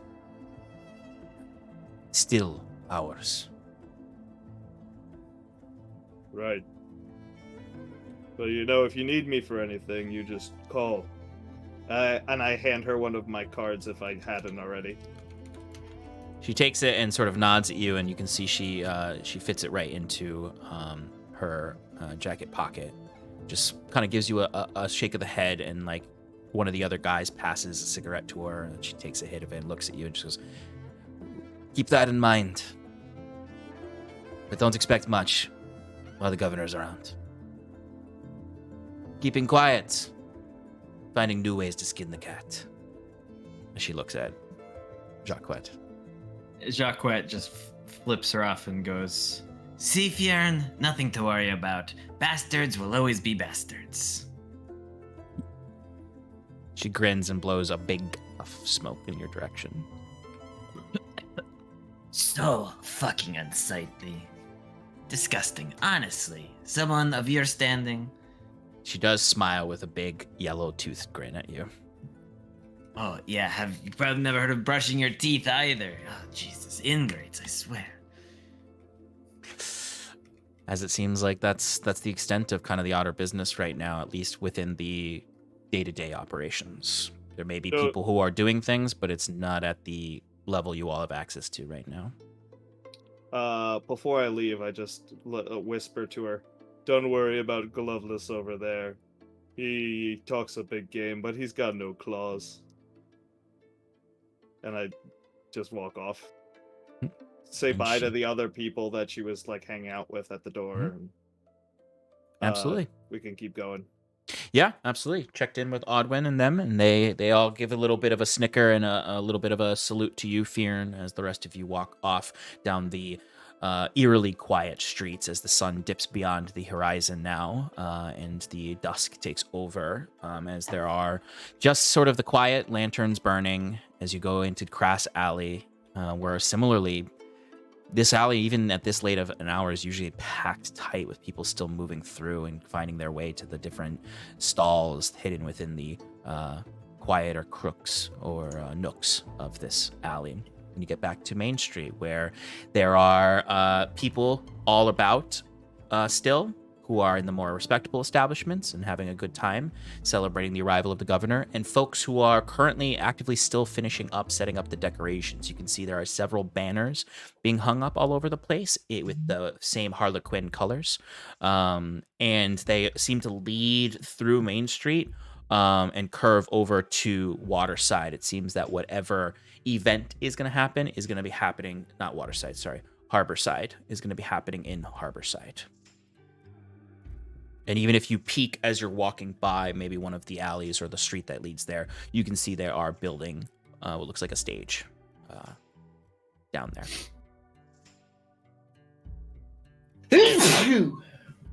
Gesundheit. Ugh. The sawdust.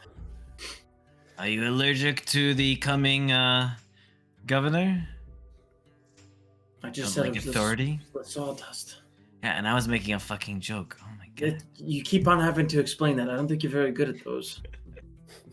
All Yeah, the they're people. not- Jacques gets very defensive very quickly. as Reardon's like, do you guys even like each other?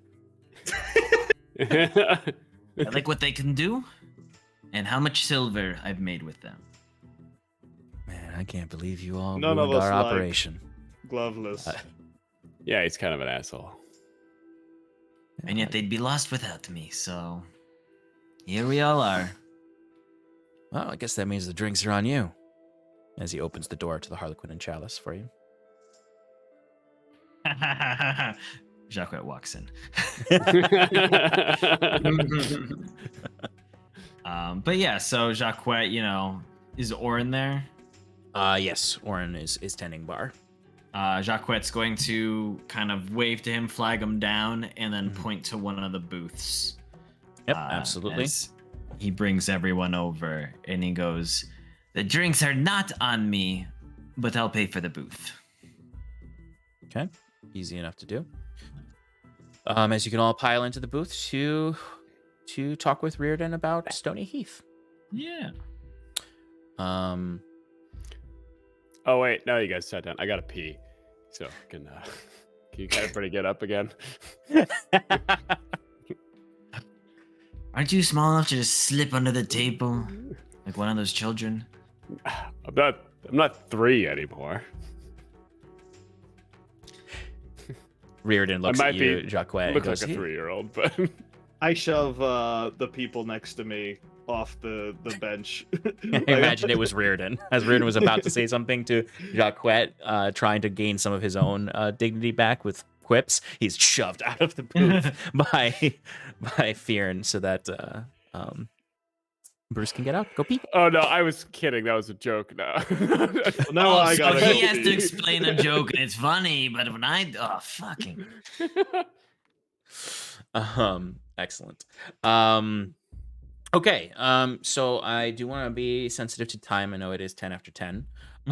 So would you guys like to end there and pick it up right away when we start next session with just a few questions and then move on, or do you want to keep going for another like 15 minutes? I think we should fade to black, and then you should give us a nice little cliffhanger for next session when we. I do wake up have in the one morning. locked and loaded. Yeah. Well, let's. I mean, I'm just let's- asking. Yeah, I'm good to play this out. I mean, I really just wanted to be like, does Reardon still have contacts that he can point us to back home? Yeah. Yeah, if you want to just have it kind of be a very, very, very, very brief conversation, just ask one question. Well, let's ask 3 questions. I'll give very simple responses, and then we'll Sure. move on. Perfect.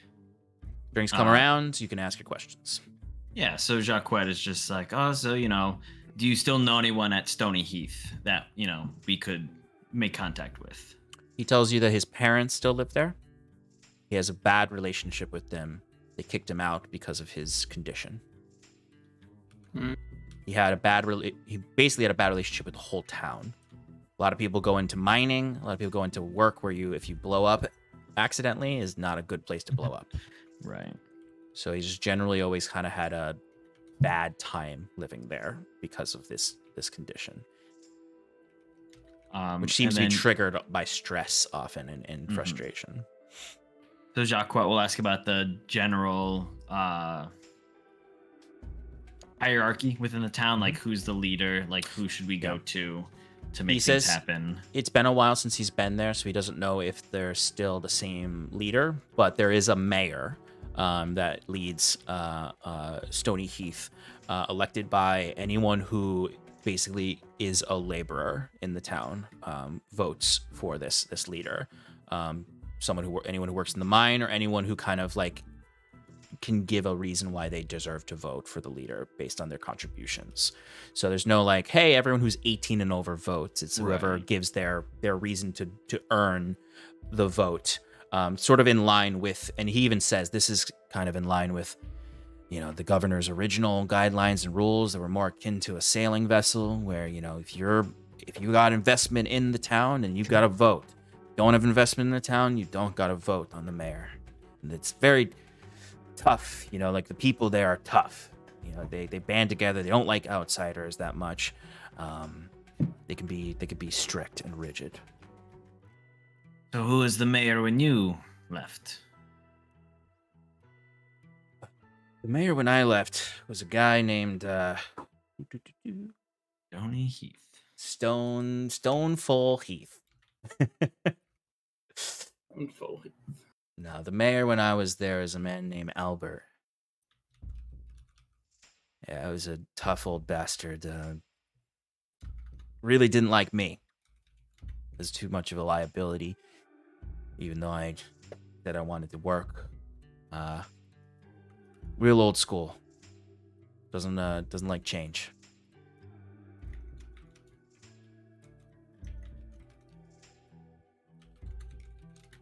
Kind of all I have. Anyone else have any questions? No, it's kind of it. Have you done anything illegal since we last saw you? You don't have to answer that, Reardon. He doesn't have to. Why are you interrogating my friend? Did you have anybody that you could? Why are rely you on? friends with this asshole? Reardon looks to you, Bruce. What did you ask? Did you have anybody else you could trust in the town? Friends? I didn't have a ton of friends. There were a few. I don't know if they're still there. But there was a few folks who looked out for me. I don't think I'd be here. I don't think I'd be alive if I didn't have a few folks looking out for me. Because my family wasn't, so I had to find family. It's truth, I was very upset to leave, and one thing led to another, and that's how we all met, unfortunately. But no, I can give you a few names. I don't know if they're still there, but give me a minute. I'll write them down for you. And these mines, this area is known for. Is there anything unique about them versus other mines that you've heard of, or like in terms of material that comes out of them, or anything else? From when I was there, it was not too much. I mean, there's one big mine, and there's other mines as well. They're always looking for new mines on the cliffs there. What was the name of the big mine? The big mine. The big mine was just simple. It was just silver dust mine. Nothing fancy. We weren't very creative people. But it's the tallest point in Asia till you get to the Alto Alps. There's a lot of rock there, a lot of places to dig, How a lot of how stone. developed are these mines? Like, you said that do you just use pickaxes or? No, they're pretty sophisticated. We're not talking heavy machinery like I've heard about in Midlands, but Explosives? oh yeah, when they can get them at least. Non-magical, I assume. Oh yeah, no. There's no, unless they're getting some kind of shipment from people who have investments in the mine, they want to push production along. It's more traditional, but occasionally they need to meet quotas, and the people who own the mines might send some supplies to help them dig a little deeper.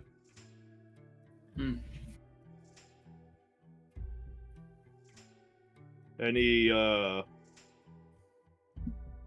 dangers in that area? Any illnesses or dangerous creatures that might be lurking in either the mines or the surrounding area? Well, the mayor does keep a local kind of, I wouldn't call them militia. They're not that organized, but miners with clubs or organized enough to keep something, from killing anybody. Yeah, but sickness is that other than your typical griffin pox or whatever. Like, it's not gonna nothing too serious. There are unique creatures there. Some elemental activity, especially I've heard since the flood. But I haven't been back since before the flood.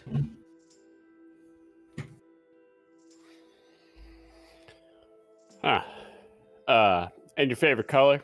It's really important. I like a good turquoise. All right, that's going to be on the recap. What's Power your favorite color? You better watch this, Shannon, and you better know that. Mm-hmm.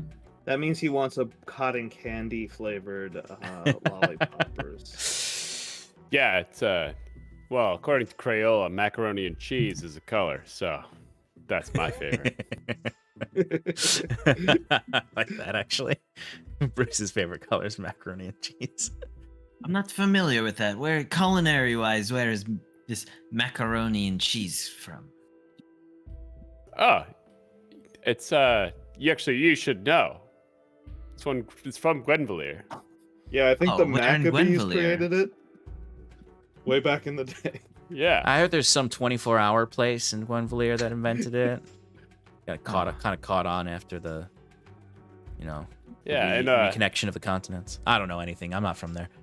Okay. I think it actually originated in Elysia as like part of the ritual, when Yeah. Huron took over. I feel like you're talking out of your ass, Bruce, which is... I am.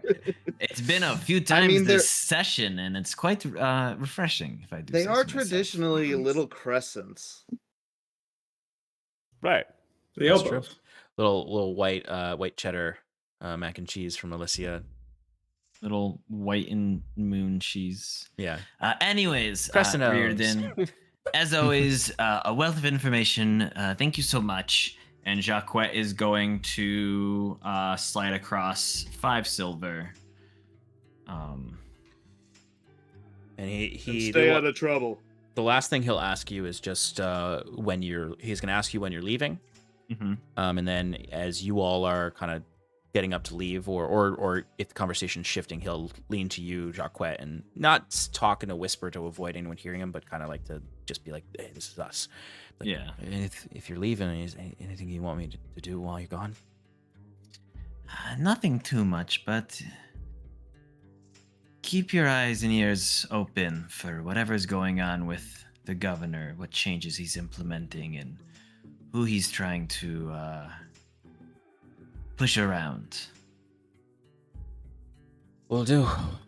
Browse around. But you stay safe and keep up the good work. As he gives him a little cheers. All right. Excellent.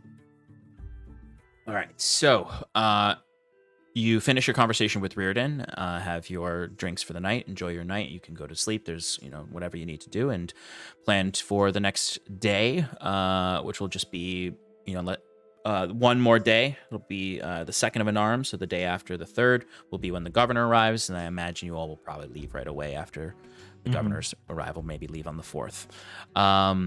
Okay. So, that is where we'll end tonight. And we will start up next week, jumping right into the next day with any 2 weeks. 2 weeks, correct, because I will not be here next week. So in 2 weeks, we will finish up any downtime or investigations you want to do on the last day you have here before the governor, even if you just want to relax, prepare for the governor's arrival. And then we'll jump right into the parade, and then into our quest out of here. Thank you, folks, for hanging out with us for Adrift in Aldhalor tonight. I hope you enjoyed some combat and sleuthing around, and some investigations. I completely missed. Thank you for the raid, Daryl Sucks at Gaming.